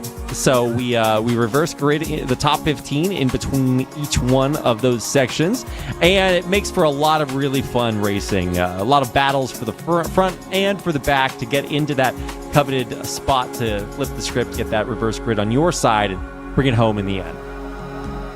If you participate in AMX 0 or AMX 10, we would love to see you. Cameras are required for AMX 10, so please join via the link in the AMX Discord. We also have it on the website, too. Every month, we pay out balances over $100 in winnings, and that's surprisingly easy to do, considering that for each win in Qualifier, Heat 1, and Heat 2, you're winning $40 in AMX 10, and it only costs $10 to enter. For this month, and we'll talk about that in a second. Sorry, I got ahead of myself. If you want to race with us, head over to amxrace.com, and you can do that on the evenings on Wednesday in the United States or America's region, and in the afternoons on your weekends, Saturday and Sunday, 12:50 and 2:20. Your AMX 0 and AMX 10 race times. In Europe, Thursday, we have late night racing for AMX 10 and AMX 0, and then on the weekends we have 6:50 and 8:20, some evening races for you guys in Europe, and that is when you guys can come over to join us for races like this. Taking a look at the prize pool, it's what I mentioned earlier. It's 3 chances to win your share of $601 prize pool. $40 for first, 25 for second, 20 for third, and down on all the way to 15th. Top 15 reverse grids in between. The champion of AMX 10 for the Global League Season 3 will win an FG Elite $1,299 MSRP from our friends at Next Level Racing. Next Level Racing, of course, manufactured this and a whole host of other sim racing peripherals and cockpits, so you definitely want to go check them out. Big thanks to Next Level Racing for partnering with us to give away some absolutely amazing prizes this season. Prizes to people like guys like Diogo C. Pinto. Now, this guy is currently sitting with $423. What an absolute monster. Absolutely crazy. Love what he's been able to do, but he's not out of the woods just yet. Kyle Gaspar, Jackson Sanjay right behind him in the top 12 for AMX 10. And if you'd like to see your name appear in lights in AMX 10, you can do so for a limited time for free. For this month, we will be giving away the first 10 entries to AMX 10 races. So get out there and grab your first spot in a $601 race to the finish with a pretty interesting format. So we'd love to see you out here joining us for AMX 10, AMX 0, whatever races you see on the calendar you want to join. AMXrace.com is the place. And now, the moment you have all been waiting for. Silverstone is the racetrack. Marco, tell us about what we have coming up. Yes, thank you, Reed. We are in the middle of the border between Northamptonshire and Buckinghamshire. So the track is actually split between two counties here in beautiful England, the birthplace of Formula One. Of course, Silverstone recently rescanned by iRacing to add the badly needed extension that has been reality for, more than 10 years now. Grade 1 racetrack that hosts a fantastic number of competitions from Formula 1 downwards, BTCC, British Superbikes, it used to host WEC, and all of that. A track that's in the heart of so many, racing lovers all around the world, beautifully represented here in iRacing. And of course, as I was saying, we are going to race here with cars that have called this place home for a long time. The GTE cars, the Ford, the Corvette, the Beamer, and the Ferrari. The GTE class won't exist anymore in real life in basically a month's time, but still will be forever engraved in iRacing with these beautiful cars, all different shapes and sizes. Some of them basically prototypes, others are very highly tuned version of street cars or GT3 cars, for example, like the Ferrari, but all with a balance and performance system that makes them as closely matched as possible on every racetrack here in iRacing. We're going to see a fantastic fight. And as I'm seeing, you cannot do right now, but I can on my timing screen, we have a great variety of representation with all the different brands. It's absolutely fantastic because I love when there is so many different cars represented, not just one car being picked. This is good because when you do like an entire league on GT, for example, or GT3, drivers will know which one is the best car in that time frame with the balance of performance of iRacing. And you get, for example, I do the commentary for the Italian GT Championship, and like 3/4 of the grid is driving the same car. But since on AMX it's one-offs, you really don't have the luxury of knowing that. So, basically everybody picks their favorite car, and we have a varied grid, which is what I absolutely love. By the way, Reed, there is a doubt that's creeping in my mind right now. Okay, tell me more. I'm seeing the end list, and we have Gael Valero. Mm-hmm. And now I'm thinking maybe it was him who was playing chess and not Corentin Guinness. I have this big doubt in my mind right now. Have you ever heard of the Mandela effect? Yeah. Okay, see, I think it's like that. It's where you think you're so sure that you remember it one way, and then somebody tells you that it was the opposite way, and you're like, hey, wait a second. And then you go check, and you've been wrong the entire time. It's a psyop, Marco. They're coming for our brains. No, but I actually think it was Gael Valero, now that I'm thinking about it. But that's the thing, is that Corentin Guinness and Gael Valero used to both race in AMX Season 2. And so I used to get them confused because they were just like that French guy that's killing everybody because they're so good. And so now that we have them both back racing again, I'm having similar doubts about what I did and did not see. But there is a clip on the AMX YouTube. You should go check it out. AMX Global on YouTube, and it's playing chess and sim racing at the same time. And I think he's actually winning at both of them. So really, really impressive performance there. So much fun to watch. We get to watch it a little bit more as we head into the first little part of qualifiers here for our second race of the night. It's our qualifiers or our practice time. We're just finishing that up as we get some extra gravel in our tires, practicing on Silverstone. But yeah, some absolutely amazing races. It's going to be so much fun to end our night on this high note. So, what can we expect to see tonight on this racetrack? Now, these cars, as I was saying, they were created, this GT rulebook, in a bit of a weird moment for GT racing as a whole.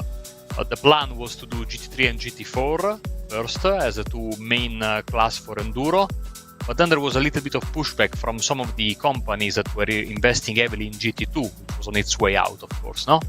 So GT was created, this hybrid between GT2 GT3 and GT2, and even this platform was supposed to be initially some sort of GT3 Plus. So some cars were built as a hybrid between GT and GT3, for example, the Ferrari 488, and you could purchase the car, and then with a simple kit, you could switch between the two configurations. So if you buy a Ferrari 488, which now, of course, is not being raced, is now being superseded by the 296, you could race in both GT and GT3 with a little bit of modification with a factory kit provided by Ferrari. But then the FIA and the ACO went a bit of a different way and allowed some more prototype style of cars, provided that the companies could build a set amount of cars to sell to the public. Now, look at the Ferrari, for example. It looks like a car you could potentially buy and drive on the car. Then look at the Ford. It looks a bit more like a prototype. This is exactly what happened. And on the field, we have the Porsche and the Ford, which deviate a bit from the road-going version. The Ford basically was only produced to get the homologation for GT, and the Porsche got a little bit of, special dispensation to move the engine a bit forward compared to the road car, because Porsche wanted a better planted car with better balance. And then we have the Ferrari, the BMW, and the Corvette itself, which are basically instead much more similar to the road-going counterparts. So even inside, this is all the interesting politics or not so interesting politics that go on behind the scenes at the FIA headquarters and the ACO headquarters, which maybe now with the switch to GT3. GT is going the way of Tolo after the season in real life. GT3 is a much more controlled package, much more strict rules in terms of what you can get on the racetrack and how much it can differ from the road-going version, which is little. Thankfully, hopefully, all this will be set to the side. But knowing the FIA and the ACO, I am sure there will be more complaints from the various manufacturers. But that all set aside, iRacing has done a fantastic job of balancing these cars with certain different philosophies, and we have them, as I was saying, forever engraved in iRacing in all their lesser scant glory. And now, 15-minute qualifying session, this is going to be a bit different compared to what we see earlier, because yes, these are GT cars, but these are GT cars with heavy downforce, big downforce. So third gear is going to be a factor, overtaking is going to be difficult, and if you're fast enough, you can certainly pull away from the pack. But with the reverse grid, of course, from qualifying, easier said. Thanks for the history lesson, Marco. No, I totally agree. It's crazy how you take a car that is like a mere mortal, and I don't know, you lightning bolt zap it with the juice, and you get the monsters we're racing here today. You check out those purple sectors from Gaio Valero. This guy's motoring, and I guess it is early in the qualifiers, but so much to watch here for Gaio Valero. Absolutely a titan in these cars. He's got some stiff competition, so let's see what kind of times he can put down on the fields. We get through our first few laps and see what's coming up on the timing tower. Quarantine Guinness, his countryman, is putting up a 156.8. We should see 156s, 5s, on down there as the timings come through. Kieran Harrison up top with a 156.7 as well. So let's see what's coming through. We have, like you said earlier, Marco, an entire host of these brands. So many represented here in GTEs. Such an exciting class of cars, and really just continuing to outperform even my expectation. See the picture of the beautiful BMW M8. The first ever, well, not the first ever, but the car that signaled the return of BMW to Le Mans, because in the previous years, the BMW North America was campaigning in GTE only in IMSA, with the Z4 GTE first and the M6 GTE then. Those cars were GT3 cars that were special dispensation running GTE only in IMSA competition, and with the promise that they couldn't be raced in Le Mans in the WEC. After a bit, BMW said, okay, we want to go back to Le Mans, let's build a new car, and we got, of course, the M8 GTE, which is, of course, famous for its rather, big size compared to the other cars, with this beautiful V8 twin turbocharged engine, and of course, a car that has been raced by many fantastic drivers, and has been retired from competition officially in 2021 at the Petit Le Mans race of that season. Kyle Valero, we were just talking about him. He comes across right as you finish with a top time 156.5, putting it down, the gauntlet thrown. And that Ford GTE overtaking Kieran Harrison's BMW way up there at the top. I don't know what to expect from Quarantine Ganez and Kyle Valero. I was talking about them earlier as not only countrymen, but really rivals. They battled back and forth all season long last season. So excited to see them both here to race it out in some incredibly drive it out. That's our hashtag. Sorry, I got the name wrong here tonight. Pedro Oliveira, a guy that we've talked to before in 7th, and love the focus that we see every time we check in with him. He absolutely is just laser focused. Like you mentioned, the laser scanned cars earlier. And Marco, I was thinking about this. We can laser scan cars and tracks. Why can't we laser scan the drivers? And why stop there? Laser scan the casters into the game, voice packs during the game, AI announcer voice Marco. That's the future. I've always said that, with the amount of advancement in technology with VR especially, I am flabbergasted that sim racing titles like iRacing, but also the others, haven't properly modeled, because the technology that exists in other games, hand movements, because I would love to see the hand movement of the drivers that are using like VR or something like that. Not to see them how they hold the wheel, but the gestures they make in some particularly heated moments. Flipping the bird and all that stuff. Yeah, it makes their car go faster. It's just part of the game.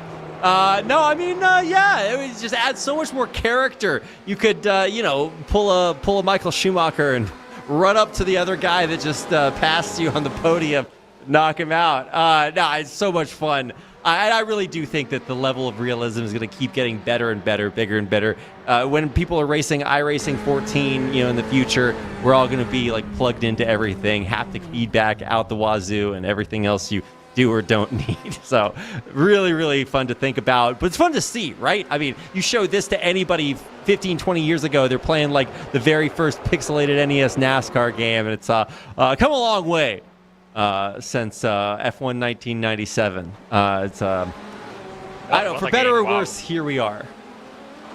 F1 97 is really the first racing title, that was way back PS1, that made me really aware of the opportunity of racing virtually. It was a masterpiece, and it changed the game. F1 98 was a disaster of a game. So it's so crazy, right? Because like 95, 97 is so iconic. Even still, it holds up so good. And then it was just down off a cliff after that. Exactly. And the basically, I've learned over the years that the English language commentary for F1 97 done by Murray Walker is as the stuff of legends, but equally the Italian commentary for that game is possibly even more the stuff of legends. There are like entire YouTube compilations with commentary highlights, because the commentator for that game in Italy was a sort of famous Italian sport reporter for F1, and his over-the-top enthusiasm during the commentary made it still today, people of my age, even people that don't really like F1 know about the game, know about the comment. And it was a beautifully made game that this day I still like to emulate every once in a while on my PC with the PS1 emulator. And it deserves to be preserved in all of its glory like that. Of course, when we discuss that, it's only in the context of actually owning a real physical copy. I have to say that for legal purposes. Which I do, by the way, So, no, which I do. I'm trying to get you Anyway, on board with Eliseo, it almost looks like he has not set a lap yet, Marco. He is down in 16th. This is a guy we expect great things from. By far one of the best racers out here. Let's see what it looks like. He's got some greens in there. Okay. Improvement on his lap time, but I don't know if there's purple, and that's what it's going to take. Crossing the finish line right now. What did he not? I thought we were going to see him post up a good time, but he doesn't. He's just not going to give it to us yet. And he's only got 4 more minutes to do it in, so Eliseo really needs to get that lap time down.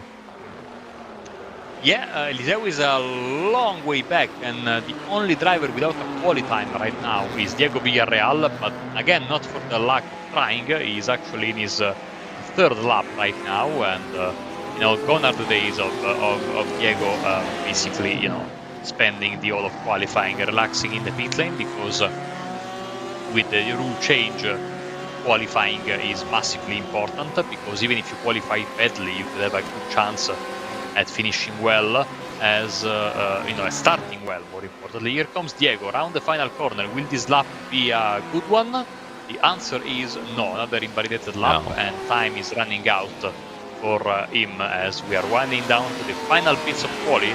Miguel Valero looks like he's about to improve on his quali time. Let's see. I was a little bit optimistic earlier, hoping for some 155s, but yeah, 156, 56, 56 is not bad. Not bad at all. Eliseo still needs a time, and you know what, Marco? This makes me a little bit nostalgic, seeing Diego Villarreal not setting a qualifier time. This is absolutely something we used to see all the time until we mandated it. And then we forced him to do 1 lap, and then he just quit. I'm like, come on, man. It actually helps you out. You do get money for where you place. So, come on. It's like that beam where you're poking it with a stick. Come on, do something. We'll see what's happening. Eliseo out on an out lap, and like we were talking earlier, there's only 2-3 minutes left, so it's time. Kieran Harrison, it's time for him to show us what he can do, and he is setting a pretty good lap so far. Let's see what his times look like when they pop up, because he has the 2nd best time. I don't know if he's content with that. A little bit of a War of the Roses up there in the top 3. Wait, no, that's the wrong one. Is it 100 years? Well, I failed history. 100 years, so. Yeah, there we go. Okay. Either way, now we're on board with Eliseo. Let's see what this guy can do. All right, this time it's for reals. One last chance. That's all he's going to get to head around Silverstone and show us what he's got. And this is only the first of 3 paid segments of this race. We reverse here at the top 15 and then head into heat number 1 and then do the same thing all over again for our final heat of the night. So, it's not all over here for any of our racers, but you definitely want to hit that top 15 in order to swap up higher in the standings or place higher in the money. And you can see the payouts right there on your screen. Love that we've added that feature this season. $40 for first, $25, 2018, and so on down the line. Coming in, let's see what Eliseo can put up on the board. The beautiful Corvette of Caio Gaspar sadly pulls on the side of the track as we look at Gaston Kulabi in his Beamer for the South American racing team. Valero 156.6 does not improve, and remember at the when the clock will hit 15, the qualifying will be over for everybody. There is no injury time, so to speak, as we can see that Valero has called it a day. Harrison is trying to improve, but is not fast enough. Same goes for Guinness. Maybe Pedro Mora. Zamperlini improves up to P7. Let's see Pedro Mora from 16th all the way up to 12th. By the way, we have Lucas Dornella, who was, took the race off in race 1, but is back for race 2. Eliseo round the final chicane and onto the start finish line. Can he make it in time? 5 seconds left. 4, 3. He crosses the line, and Eliseo will go nowhere because the lap is not valid. Okay, that was anticlimactic. I appreciate the build-up, Marco. I really felt like we were heading for a really good end there to qualifiers. But at the end of the day, this is what it looks like. Guile Valero and Corentin Guinness, the Frenchmen, in 1 and 3. Kieran Harrison from the UK, they're in second to split them apart. Jackson Ursenje and Caio Gaspar, the Brazilians, rounding out your top 5 with a few more down below them. And at the bottom of the table, just barely making it into the top 15, is Josh Perwin. So he's going to start from pole position when we swap the top 15 and reverse grid into our first heat of the night coming up in just a few seconds. Car is probably already popping onto the grid here. So I think we're going to have a rolling start. I have a 50-50 chance of being right. We'll discover just in a second, because we had a rolling start with the Porsches last Sunday. Oh yeah, we have a rolling start, but thankfully, thank you iRacing, this is one of the tracks that supports the shorter pace lap. So basically, for these guys, Reed, a couple of corners at most of getting their tires warmed up, themselves warmed up and ready focused for the race. The pace car will take the hard left, hard right, pit road, and then we'll be off racing. And the start here is very complicated because the green flag will be given when they are going through the final chicane, which is a very tough place. Some people will get the green flag given before they arrive at the chicane. It's going to be very chaotic as we are rolling. Corvette, Porsche, Ford, BMW. The first Ferrari is all the way down in 15th, but of course that was Corentin Guinness with his pole position. No, sorry, that was Gael Valero with his pole position. So, yeah. But the Ferrari is driven by Guinness.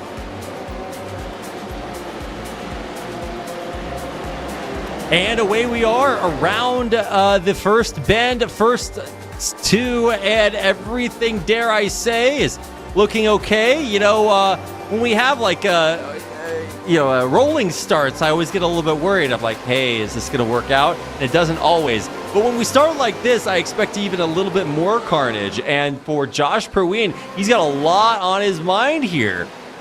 He gets swapped up into 15th. And, dare I say, some might say this is an unearned first. But he is making it look like he deserves to be there. He's setting a 1.4 lead over. And there it is, our first little bumper car action in the back. More happening as the back of the pack spin out. Massive and chaotic damage down there towards the end. I can't wait to see that, exactly how that happened. It didn't even look like they were gravitated into each other like you see sometimes. By and large, the front of the pack keeping it even, but a spin off the track. And it looks like that's Oliveira, who is going to be out of the running for at least a little bit before he slides right back onto the track. It's Corentin Guinness, who got flipped back and stays back down in 17th too. With Josh Perwin, like I said earlier, holding down the lead. Two separate contacts. It was Zamperlini with Hesengi and Eliseu with Cornella. There were two separate issues that count these 4 drivers. I have no idea what happened to Guinness, but we saw a couple of spins as they were entering basically the area of the old start-finish straight. In all of the chaos is Josh Perwin holding on to pole in front of Facundo Rago and Eric Trojano, and then is Gerardo Ramos and Gaston Pulhavi in 5th position right now. As you see the collision there in the first couple of corners in the new extension, so to speak, of the racetrack, the worst part of the racetrack. As in the real-time pictures, we arrive at the end of the first lap with the Aussie Perwin leading the way. He is indeed, and he continues to do so with quite a comfortable margin early on. Gerardo Ramos really setting a distance between the top 3 and Calavi. A couple of seconds already. So much diversity here, Marco. Drivers, driving styles, makes, models. Well, not really, but manufacturers for sure on board now with Gael Valero, and he really has quite a hard road ahead of him. Flipped back to 15th and now beginning the climb. Some might say that's all there is, and he is certainly on it now in 10th, trying to make his way back up to reclaim that glory. Now, we did have an idea for a triple crown in AMX Season 3, Marco, if you're able to win qualifiers, Heat 1 and Heat 2. And I still believe that we could absolutely see something like that. We've had so much dominance this season, and you could even see it in races like this with guys like Kyle Valero, guys like, I don't know, even like Kieran Harrison, Kalavi. You could see any one of them try to make that happen. Just something to keep in your mind as we continue through this season. But I believe, I'm a big fan of some really exciting moments like that, and I think any one of our racers here tonight could give them to us. I apologize for my lack of professionalism, but I don't know if we have oval racing scheduled for this season, but if we have, that's surely one place where this could happen, the clean sweep of the weekend, so to speak. It's going to happen eventually, I believe. So let's see if tonight's the night. Kieran Harrison up in 4th. This is a 10-place climb in 2 laps. I don't know. Just kind of alien? How do you do this? I don't know. Where do you train? Where can I learn these powers? Marco, I don't know if he's on the light side, man, because these are some really impressive moves to see. So let's see what happens at the top. Really, most of the action is happening down towards the middle of the pack. You're on board now with Troiano there to see what he can get done as he really is closing in on Kyle Gaspar. The climb, not something he's had a lot of this race. He's down 6 places and really wants to make it back up there, but it looks like he is continuing to drop, and there's Kyle Valero continuing the climb after a spin makes it all too easy.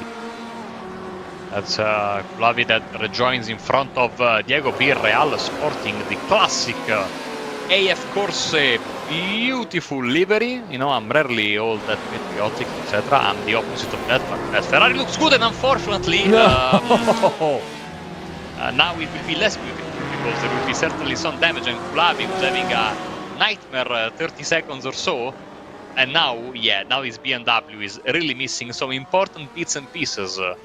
Dear Reed. So the entire front bumper with the headlights, by the way, they get away with it. And so when you are doing an enduro race like Iron Racing at night, if you hit that front pit and you lose it, you don't have any headlights until you pit again, and it's a long repair. Well, luckily we're racing during the daytime, Marco, so we don't need the headlights yet. Maybe we mistakenly put 15 hours instead of 15 minutes. We're perfectly set up for it. These are endurance cars, so maybe today's the day. Yes. But I doubt that. I don't know if I'm an endurance car. The E in GTE stands for endurance, so I mean it's perfect.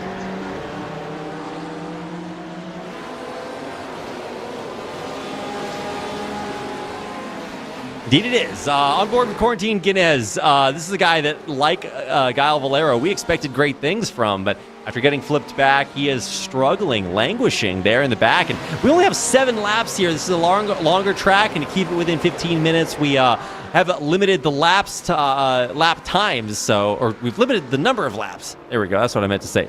So there's not a lot of time left for our racers here. On board with Oliveira, we talked about and showed him a little bit earlier, but he's got a lot of work to do. So let's take a look at the crash from earlier. This was really interesting. I want to see what happens, and I'm guessing it's just a bump on the inside, and indeed it does look like that. See, oh yeah, the bump, the spin, and that's going to do it.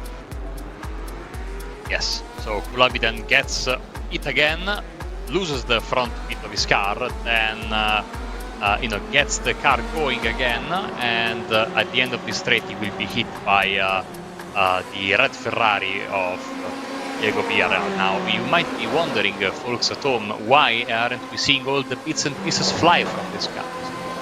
Because these cars are still and will remain, even if they're retired, on the old damage model, the one that's based in technology of 20 years ago. So no bits and pieces flying on these ones, just disappearing. Yeah, I mean, it's a little bit cleaner for the environment, Marco. You can't have pieces, plastic everywhere. That's how you lose turtles. So none of that. Exactly. None of that tonight. Okay, we are against all right, littering the racetrack with the guys. Absolutely, we are environmentally conscious here. 0 emissions from iRacing, Marco. It just goes. It's pixels. It's light. All right. On board with Facundo Arago, this guy is currently the second closest to another human in game, of course. So let's see what he can make out of it. A battle for first between the first two. Josh Perwin and Facundo Arago have just been here for quite a while. They have battled it out with Kieran Harrison. However, after a little bit of a slowdown, he is not where he used to be. And it's Facundo Arago charging forward, fighting, vying for the lead here. 4/10ths back. He's not going to make it just yet. But look at him. Look at him in his chair. He's calm, cool, and collected, keeping it 300 in the sim rig and making it look easy. Even if he finishes here, it's top 2, right? So he's got nothing to lose, but a lot to gain. So we'll be checking back with him in just a second. 1/10, 2/10ths here for Zamperlini, Troiano, Guinness. A very, very tight battle back there for the top 10. Let's see what happens here. Zamperlini knows he only has 2 more laps left. And so the opportunity, the time is nigh. Jackson Resenge trying to climb up into that top 10. He's very, very close to doing so. Let's see if he can make it happen as he comes around the corner. No room on the inside, outside, so he's just forced to stay back a little bit for now. Some anticlimax, but I was hopeful, Marco. We're going to see that happen soon. Jackson Resenge, not a guy you see finish in the bottom 10 very often. Exactly, that contact in the beginning really put a big dent in his hopes for a good finish. He's only now, with basically 2.5 laps left, back to the place where he started. As we look at the battle for first, and Josh Perwin, the Aussie, moving, weaving on the Hangar Straight to try to break the draft of the fellow Porsche driver all the way from Argentina, of Fabio Facundo. I always call him Fabio. It's Facundo Arago, of course. I apologize to him as the Argentinian tries to, put his boots on the inside of the final chicane. Can't find space. Kieran Harrison, plus 11 in starting position, is 1.3 seconds adrift from the first position, but unfortunately, unless they really battle hard at the front, those 1.2, 1.3 seconds are going to be difficult to recuperate in the short amount of time we have left. Let's not forget that every AMX race, be it 0, 10, is going to an amount of 20 minute stops, or in this case, 7 laps. Nice overtake from Belziti. Goes past Ramos and up into fourth. Right, but can it stick? It looks like he's actually got him just dead to rights there. Ramos forced to sit back in 5th, and Belziti, the climb is going very well. Top 3 also, we've got Kieran Harrison who's sitting up there and has earned every penny of it. Gael Valero, though, this is a guy I thought would be way further up. He's been climbing, doing a great job, but time is running out. I keep saying that because it is. He's got 2/10ths between himself, Caio Gaspar Ramos, to get up into the top 5. Let's see if he can do it, Marco. He is absolutely on a tear. Some big purple sectors for sure, and let's see if he can make it happen. He is going for it, setting it up on the outside, around and into the inside of the next turn. A big move, but he loses it coming through the next. This is so deadly, so back and forth, and off track will not be good enough to make it happen, and Gael Valero falls back to 7th. I think he will have to lift big, because that's going to be recorded as a slowdown, because he really went wide and gained an advantage. Now he has to lift, as you can see right now, going wide into the penultimate, well, not the penultimate corner, but the third to last corner, Gael Valero. So down into P8, he leaves Oliveira to let him pass, and the white flag waves. So as you can see, Kieran Harrison has closed the gap significantly, but does he have the time to at least make a move for second? There is still time left. This is not the world's smallest track, and it's got some great overtaking opportunities coming up in the towards the end. The most iconic corners, and they're there for a reason. It makes it happen. Can he do it on the inside? The pedal to the metal, wheel to wheel, and it does look like in the end Facundo Arago, thousands, hundreds separating him from glory. Kieran Harrison will most likely be in second place, but it's so close.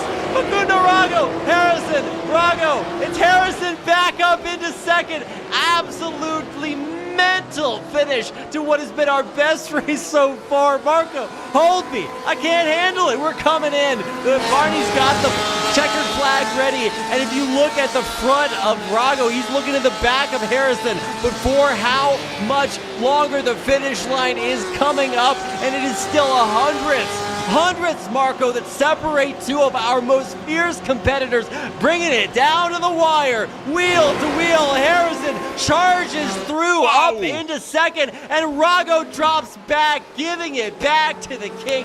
Perwin in first, and he's been there all race long, but Harrison has fought 12 places up in the standings to claim what will surely be a second place finish. Fantastic, big props to both of them as we enter the final few corners. Beautiful, basically the whole lap, side by side. They came into the S section, smart from Rago, do not force the issue, get third place. Props to both of them, but Perwin is about to win. Well, he's got it in his name, all right, so the foreshadowing is there, and indeed with the checkered flag, it is a Perwin Harrison 1-2 with Facundo Rago, Belziti, Ramos, Gaspar, Oliveira, Valero coming in behind. The order is just a who's who of some of the best racers here, and they have given us some of the best racing we have seen all season long.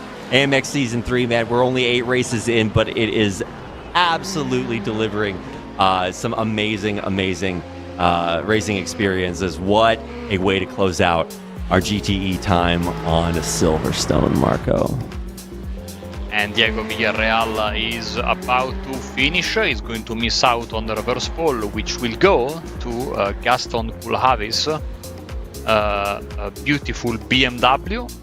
Is going to be starting next to Troiano, Eliseo, and Resengi, your top 4. Fabio, the top 5. So we will have an Argentinian pole sitter chased by 4 Brazilians. Has been this battle between Argentina and Brazil, one of the most recurring aspects of racing here on AMX, as the drivers basically now will have 1 minute or so to get back on the grid and then start again. We are waiting maybe on Lucas Tornella, who's a bit lagging a bit behind. No, but still, he wants to honor the competition. He wants to finish the race. He's got a couple of corners left, and instead of parking the car, he will, bring it home, no matter the position. P18, Senna helmet for the Brazilian, as you can see from our beautiful graphical overlay, and everybody will be grateful to him, I think, because he's giving them some extra time to catch their breath and prepare for the second and, at this point, final race of our Saturday evening here in Europe, afternoon in the afternoon in the US, and of course early morning in Korea. Very early morning. Yeah, it is about 4 a.m. here, Marco. But you know what? It's too lit. We can't stop the racing. We're not going to. Big shout out to Josh Perwin, the man you can see there on your screen. He's living in the same time zone, which is why it's a little bit dark there. He's got the light of his, sacrificial sim racing ritual around him. The only way you get these unholy powers. First place finish for the Black Arts Racing Team. That's where I was going with that metaphor there. Black Arts Racing. Garrett Harrison from SimRC finishes in second, and it's some voracious team members in third and fourth right behind him. But Marco, we're lining up again. Yes, sir. And of course, just like earlier, we're going to have a very, very, very, very short pace lap. And then it's back to green flag with the same rules of engagement as before. 7 laps or 20 minutes, whichever comes first. I seriously hope we get the 7 laps first. Otherwise, there will be, cars will be replaced by, with Formula V's. Probably you don't get to the 7 laps. You go to the 20 minutes.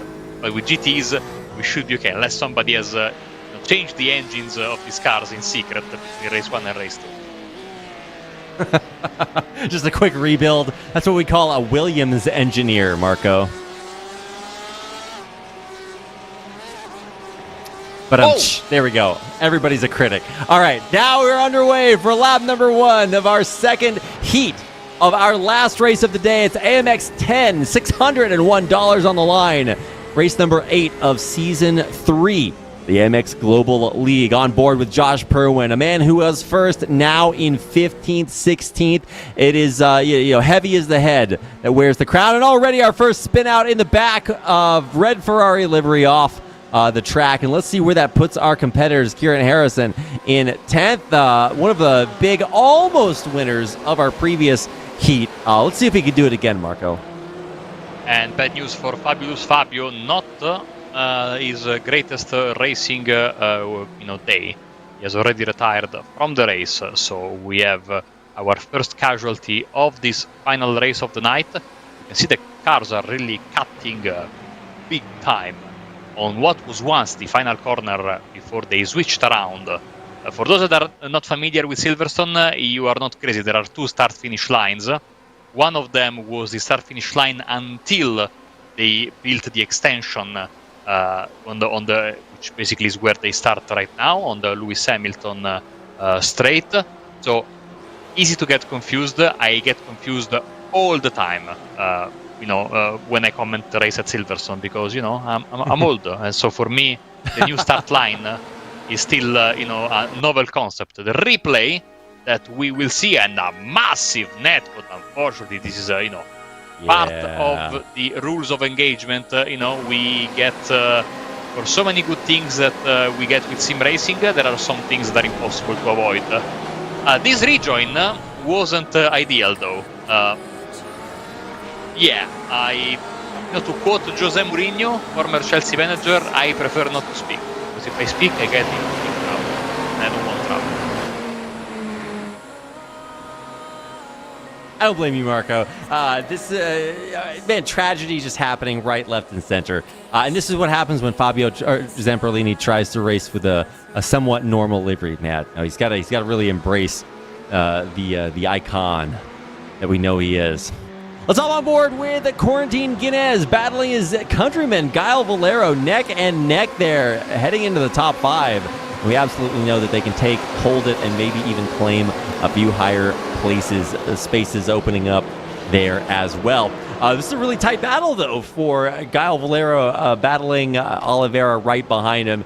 Eliseo and Lazowski, perhaps not the most Brazilian name you've ever heard, but trust us, unless he's trying to VPN, there he is, a 6-7-8 Brazil midfield. On board with Lazowski as he defends against Kieran Harrison, a guy that if he finishes outside the top 5, you kind of wonder what happened, but he does have quite a job ahead of him. Kieran absolutely filling up his rear view mirror, looking for any single opportunity to make that overtake happen. I love that how multicultural our league is, and the fact that we have so many drivers from South America also, puts that to an even bigger perspective, as we see Harrison trying to attack Lisowski, because of course the South American countries have so many people of European or other places origin. Of course there is a massive Japanese community in Brazil that goes back many years. Of course the Italians are everywhere, but in the case of Lisowski, of course, there's a decent Polish representation as well. That there are bits of Argentina where they have cities named with Welsh names, because there was a little bit of a Welsh emigration wave. One of the most famous racetracks in Argentina, Trelew, the way they say it in Spanish, is in that's a Welsh word, a Welsh city name.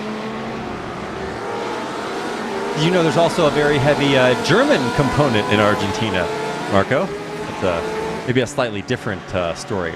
But yeah, very multicultural, and glad to see quite a few of them very well represented in races like this. All right, let's hop on board with a fine member of the Brazilian community, Mr. Lisowski. Wasn't he the star of Monsters, Inc., Marco? I have never seen Monsters, Inc., and I know it's a terrible thing that I deserve to get fired. How dare you? Your inner child is cold and dead, Marco. Oh no. Yeah, but, all right, well, at least... but I remember I'm a bit on the older side, I think. So don't be fooled by the dye there. That's the reason why I dye my hair. All right, I'll take your word for it, Marco. I'll find out about that later. And if you guys are watching and want to, educate Marco, you can do that. You can also, let him know what he's missing out on. Oh, man. All right, so the field heating up. We're about halfway through our race. Let's take a quick look back a few seconds ago and see exactly what happened here to Troiano. He's coming around the corner, and, just gets turned in on a little bit. You can't all have the same racing line there. Wow. And that's really... Valero hitting him. Yeah. So, I mean, Gael Valero, you can see as fast as he starts getting back underway again, he realizes, like, oh my God, I worked so hard to get back on track, back up in the standings, and he threw it all away, Marco. Now Gael finds himself down 3 places in 11th. That goes to show, you can be very, very fast, but with the reverse grid format, you also have to show good, racecraft. Because the positions you have to make, they are not given to you. You have to earn them. And of course, 7 laps is not a lot. So, sometimes you have to, and it's difficult for drivers to just accept the fact that they are not going to win. Everybody wants to win, even if you start in last place. But still, if you keep out of trouble, maybe you won't win, but you're going to score points. And points in this championship mean... money, and at the end of the day you're going to count your money at the end of the championship, and you're going to earn more by being a little bit more careful and maybe not winning every race. If we see our leaderboards in both AMX 0 and AMX 10, the leader I think has got 1 win in each. So winning is beautiful and nice, but the real secret, and it's easy to say it from here, is to be like a little ant, and build your point resume, race after race. Little by little. It is hard work, and I think you can tell by how tenaciously our racers are racing that they are willing to put in that work. It is not easy to get reverse gridded out of first place all the way into last and build it all the way back up. But that's what you see so many of our racers doing. Guys like Gael Valero, right? He is already on the climb back there again. Kyle Gaspar, this is a guy that we've seen fight for first so many times. He's on the climb too, really starting to fight with his fellow countryman Lasowski for that 6th place spot. That's why we're on board with him right now. It is a battle, and it is so close, and he is really closing the gap quite rapidly, so I cannot wait to see if he's going to be able to do it before the end of the race. We've only got about 1.5 laps left. Okay, I got it. Momentary hiccup there. Here's Josh Perwin, Marco. He was first place last time. He had his 15 seconds of fame, and now he got reverse gridded back into 15th. He's climbed up 3, but he's still in 12th, which shows that he's really good at holding a position. But man, making these overtakes happen in GTEs can be a little bit more difficult than in something like the V's that we saw earlier today.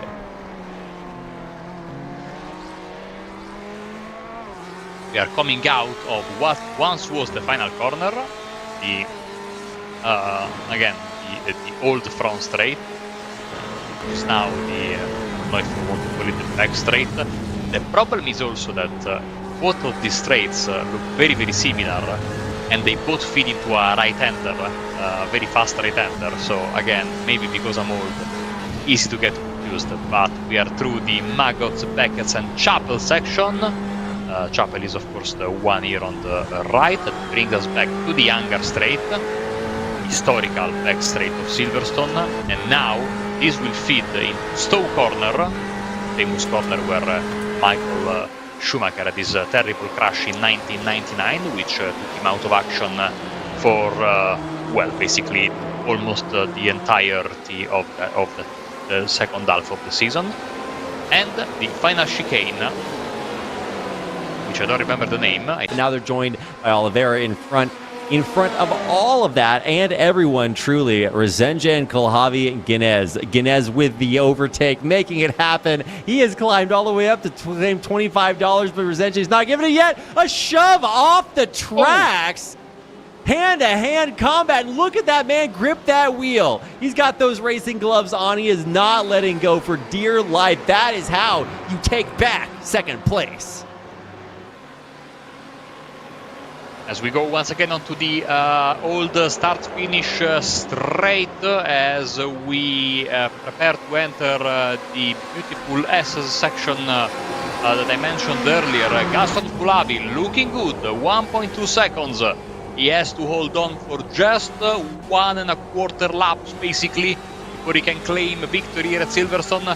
Corentin Guinness and Jackson Hasenji are chasing him, with Guinness in third and Hasenji in second. Big fight here. We are on board with Harrison, who's in fact attacking the Frenchman with Oliveira and nobody else in tow because Litoski is 4 seconds back. This is going to be a big fight to keep track on. Maybe, just maybe, Hasenji and Kulavi are safe in the first 2 places. And the fight for third is the one that's going to be the one to watch as the white flag. There we are, drops over Silverstone, over this racing day here at AMX Global. Yeah, I think third is the place to watch. It has been a battle the whole time, and unlike the entire rest of his country, Corentin Guinness is not giving up without a fight. Nailed it. Garrett Harrison in fourth. He is the one doing the attacking, and man, there's another one of those wars I didn't pay attention to in history. But Harrison making it happen. But it's not just him. It's like we're setting up for a double overtake here. Oliveira is so close. We are really cramming these cars bumper to bumper, and he's actually gonna go for it on the inside. Oliveira fourth. Harrison behind, and Lisowski 4 behind that. Guinness trying desperately to hang on to what is a position that could evaporate at any single moment. Oliveira and Harrison, just the most insanity here at the end of the race, and they know this is the final heat of the night. If you're gonna get it done, now is the time. Kieran Harrison can't find the inside of that curb, and he's got limited options to work with. We are running out of tarmac here as Kieran looks for maybe one final moment. The pedal is in fact duly to the metal, and we'll see if he can keep it there and for how long. He keeps getting with intense hundreds, and now back out again. I think it might just run out here towards the end of the clock. We're coming up on that checkered flag, Marco, and Resenje is trying to make it happen too. He's 3/10 back, but that can evaporate so fast. So Oliveira, Resenje, they're both trying to get it done here down to the wire, Marco. On the inside, coming around, a big move here, and Oliveira falling back. Guinness now is sandwiched in between that top 3. It's so close. Oh my God, Marco, Harrison, Oliveira, Gaspar. The checkered flags are coming through, and into the record books goes Oliveira's 5th place with Caio Gaspar behind, and Harrison narrowly inching into that 4th place spot. What a finish to our final heat of the day, Marco. Good job by our camera crew, catching also that fantastic finish. In the end, only 1/10 of a second. A fantastic final lap for Hasenji, a terrible final lap for Kulavi. The gap went down by basically a second in the span of the 2 minutes that took them to go through the final circuit here at Silverstone. But Kulavi, as you can see here on the bottom right, and of course on your middle of the screen, is able to hold on. Fantastic finish between Guinness, Harrison and Oliveira for the top 5. What a fantastic day of racing raid we had, as we can of course see the rest of the drivers scrolling through your screen. Well, not scrolling, we only had 18. And they all fit nicely onto the timing screen here. Diego Villarreal, Fabio Zamperlini, day to forget for both of them. All 4 races haven't gone really according to plan. It should be noted that even though it says that Corentin Guinness is a privateer, he's actually on the same team as Kieran Harrison, right below him. So 3rd, 4th, it's a Sim RC lockout there at the top of the standings. Really credits to their team. And no matter what tournament you watch, if Sim RC is in it, they're just going to be monsters at it. So very happy to have them here in our tournament. And I mean, I don't know if you could have predicted the way that race would end. Tenths of seconds just evaporating. Minutes. We had an entire second evaporate there at the very end into thin air, and what an exciting way to finish out both Heat 1 and Heat 2. I don't know how to pick my favorites. There's so much action all night long. We're going to be clipping that for highlights into the next year. It's so exciting, and it's really just delivering an amazing experience. So if you guys are watching or racing, tell your friends. Get them in here either to watch and cheer you on or to race against you so that you can beat them and then tease them about it for the rest of the time. That's how it works. Man, Marco, do you have a favorite moment from today? Yeah, the fantastic battle for second place in race 1 was amazing. But also this final fight for the final podium spots and in race 2. Both races went down to the wire, which I think really goes to show how fun for us is the reverse grid system. I mean, it's not just reverse grid. I think you could take any race format, cram these players into it, and somehow it's like, okay, now you have to race with a milliliter of fuel in your tank. Somehow they still race by each. I don't know how they make it happen. So epic, no matter what the situation is. So you'll love to see it. And really, I think it goes down to the combination also of GTEs on Silverstone. I'm not going to make the position to just only race there all season long because there are so many good tracks to choose from. But man, as we cycle through the different combinations of tracks and cars, you really just get every single one offers something a little bit different. Because I mean, like realistically, unless you're talking about guys like Gael Valero or some of our other pro racers, it's hard to race every single car competitively on every single track, memorize all your braking zones, hit everything you're trying to, and have these incredible experiences. And yet somehow we get it week after week, continue to deliver AMX Season 3 better than ever, Marco. I think that's fair to say. Yes. By the way, if you really want to do what you were suggesting earlier, racing with just 1 milliliter of fuel, you can do it because the Formula V, which we had earlier, has got one of the iRacing fixed setups, which is used to do basically the reverse hill climb at Mount Washington, done by iRacing to do it basically like a soapbox race, no? So okay, the setup has basically just one drop of fuel. You do 5 meters. The Formula V runs out of fuel, then you have to go downhill at Mount Washington without fuel. And this setup, you can also use it when you race on normal racetrack. So maybe we could do, the only problem we should find out, maybe we could do it in one of the dirt road circuits like Crandon, where they have the land rush start. They have all the cars in a line and basically tell them, guys, you start. And whoever finishes their fuel and can, by inertia, go and stay in front of everybody, stop later than wins the race. That's not a bad idea.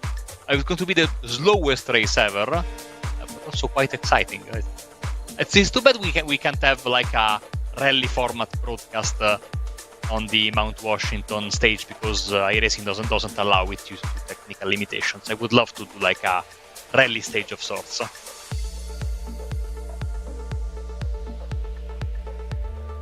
All right, it looks like we're going to go to an interview real fast, so I'll see you back here in a second, Marco. Okay.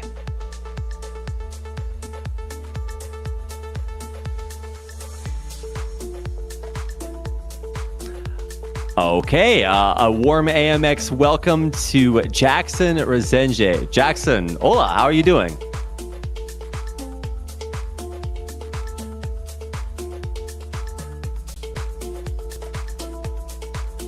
I think you're muted, Jackson.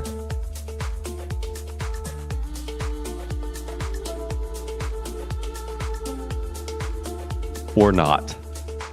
I can't hear anything, so I hope that you're not just talking into the void. We'll try to get you unmuted here in just a second, and maybe I'll be able to ask a couple of questions.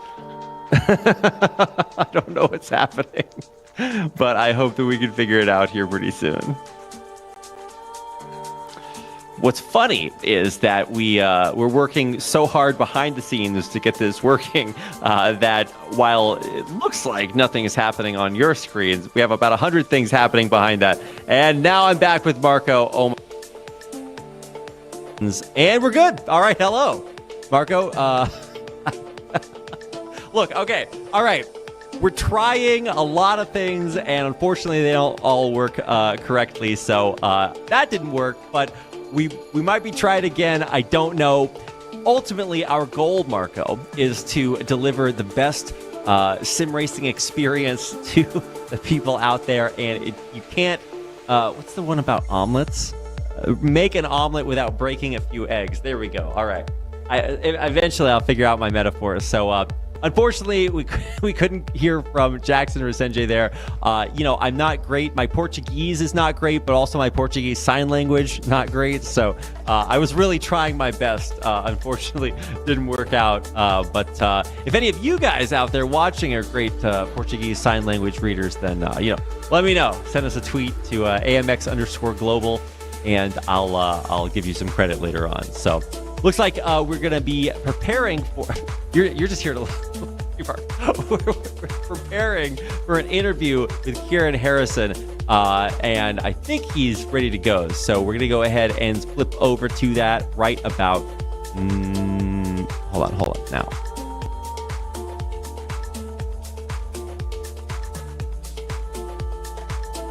Okay, and we're good. So... welcome back to the show, Kieran. It's been about 5 seconds since we saw you back here, and you keep showing up at the top of the standings. How did it feel to race today? Yeah, it was good. I mean, luckily I had my luck for the day in the second race, which is the more important one in the GTEs. But Formula V didn't go so well. But yeah, I really enjoyed driving the GTEs again. It's been a while for me. Yeah, GTEs are a little bit of a different beast. I feel like you kind of get stuck in like a GT3 rut for a while. You're like, wow, so popular. I'll just race these forever. And then it's like, well, we can grand tour in just about everything. So what is it that you find enjoyable or challenging about GTEs? I mean, first of all, the BMW sounded great. I was surprised when I first started in it, but yeah, I think they got a bit more downforce in the GT3s, which that's quite relevant at Silverstone, so it felt pretty good. There's no ABS, and it also, I feel like the traction control was a bit better than it is in GT3s. It wasn't like in the GT3s, it feels like when you hit the traction control, it just kills the acceleration, but in these cars, it was actually quite helpful. But yeah, overall, I just really liked how they handled. Well, you obviously had quite a bit of success there in that second race. And actually just really, really close battles the whole way through. What were there some moments that like really stood out during your races today? Yeah, I mean, it went really well for me. I was disappointed in quali because I was on a lap that would have been very close for pole, and I locked up into the final corner. But yeah, race one especially, there was a massive pileup. I think turn 3. That slow hairpin onto the first straight. I managed to get like a cutback on about 4 or 5 cars, and that's kind of what has to go your way in a reverse grid race. You've got to get the luck on the first lap, and then really set me up to try and catch the leaders. And I nearly got there, but had a pretty epic battle on the last lap for P2, which I chatted with the guy. I can't remember who it was who I raced for that, but he enjoyed it as well. Yeah, it was really down to the wire. So, I mean, thanks for providing us with so much entertainment. I know it must be really fun to race in situations like that. It always makes me wonder, like, what if we just added an extra lap to see, like, how it would finish, if it would be different? Yeah, I mean, that's the way it ended. And of course, obviously, in the second race, you had quite a bit of luck. Now, you're racing with your SimRC teammate, Quarantine Ganez, that you had quite a bit of success with. Is there like some friendly banter? Do you guys help each other out, or is it just straight up competition? Yeah, it's a bit of both. We try not to compromise each other, but then, of course, if we're together at the end of a race and we can fight, we do. It was really helpful last week having him for F4, because that was such a draft-heavy race. It's nice to have at least one ally in amongst all that. But he was on the end of some pretty dodgy incidents today that I'm sure will be reviewed. Luckily, they stayed away from me, but yeah, he had a bit of a rough time. Yeah, I mean, it's always nice when you can see what's coming your way. When you can't see what's going on there, it's another story. So, yeah, you managed to finish right next to him, but not so next to him that there were some of those issues. So I guess that's probably how you like to keep it. But you're back here. I don't know if there's like a secret to being Kieran Harrison. If you want to include that in your biography, how I won all the sim racing tournaments in the future, let us know. But if anybody's watching, what is it that you try to focus on when you're coming into either like a new car or track or a situation like this where there's reverse grid? You mentioned getting the luck in the first corner, but is there something that you feel like you're just able to execute on like really well?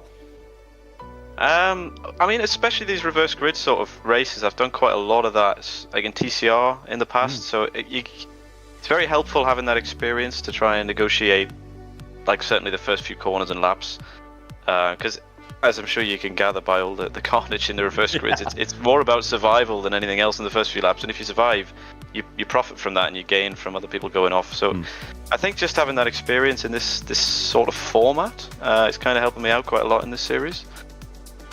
Well, you heard it right there, guys.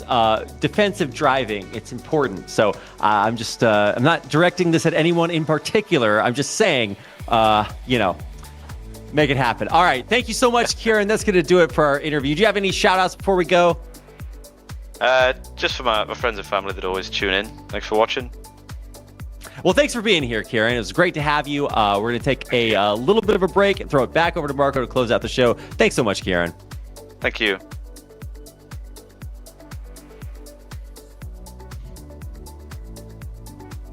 All right, here we are. We are back. Welcome back, Marco. So much fun to hear from...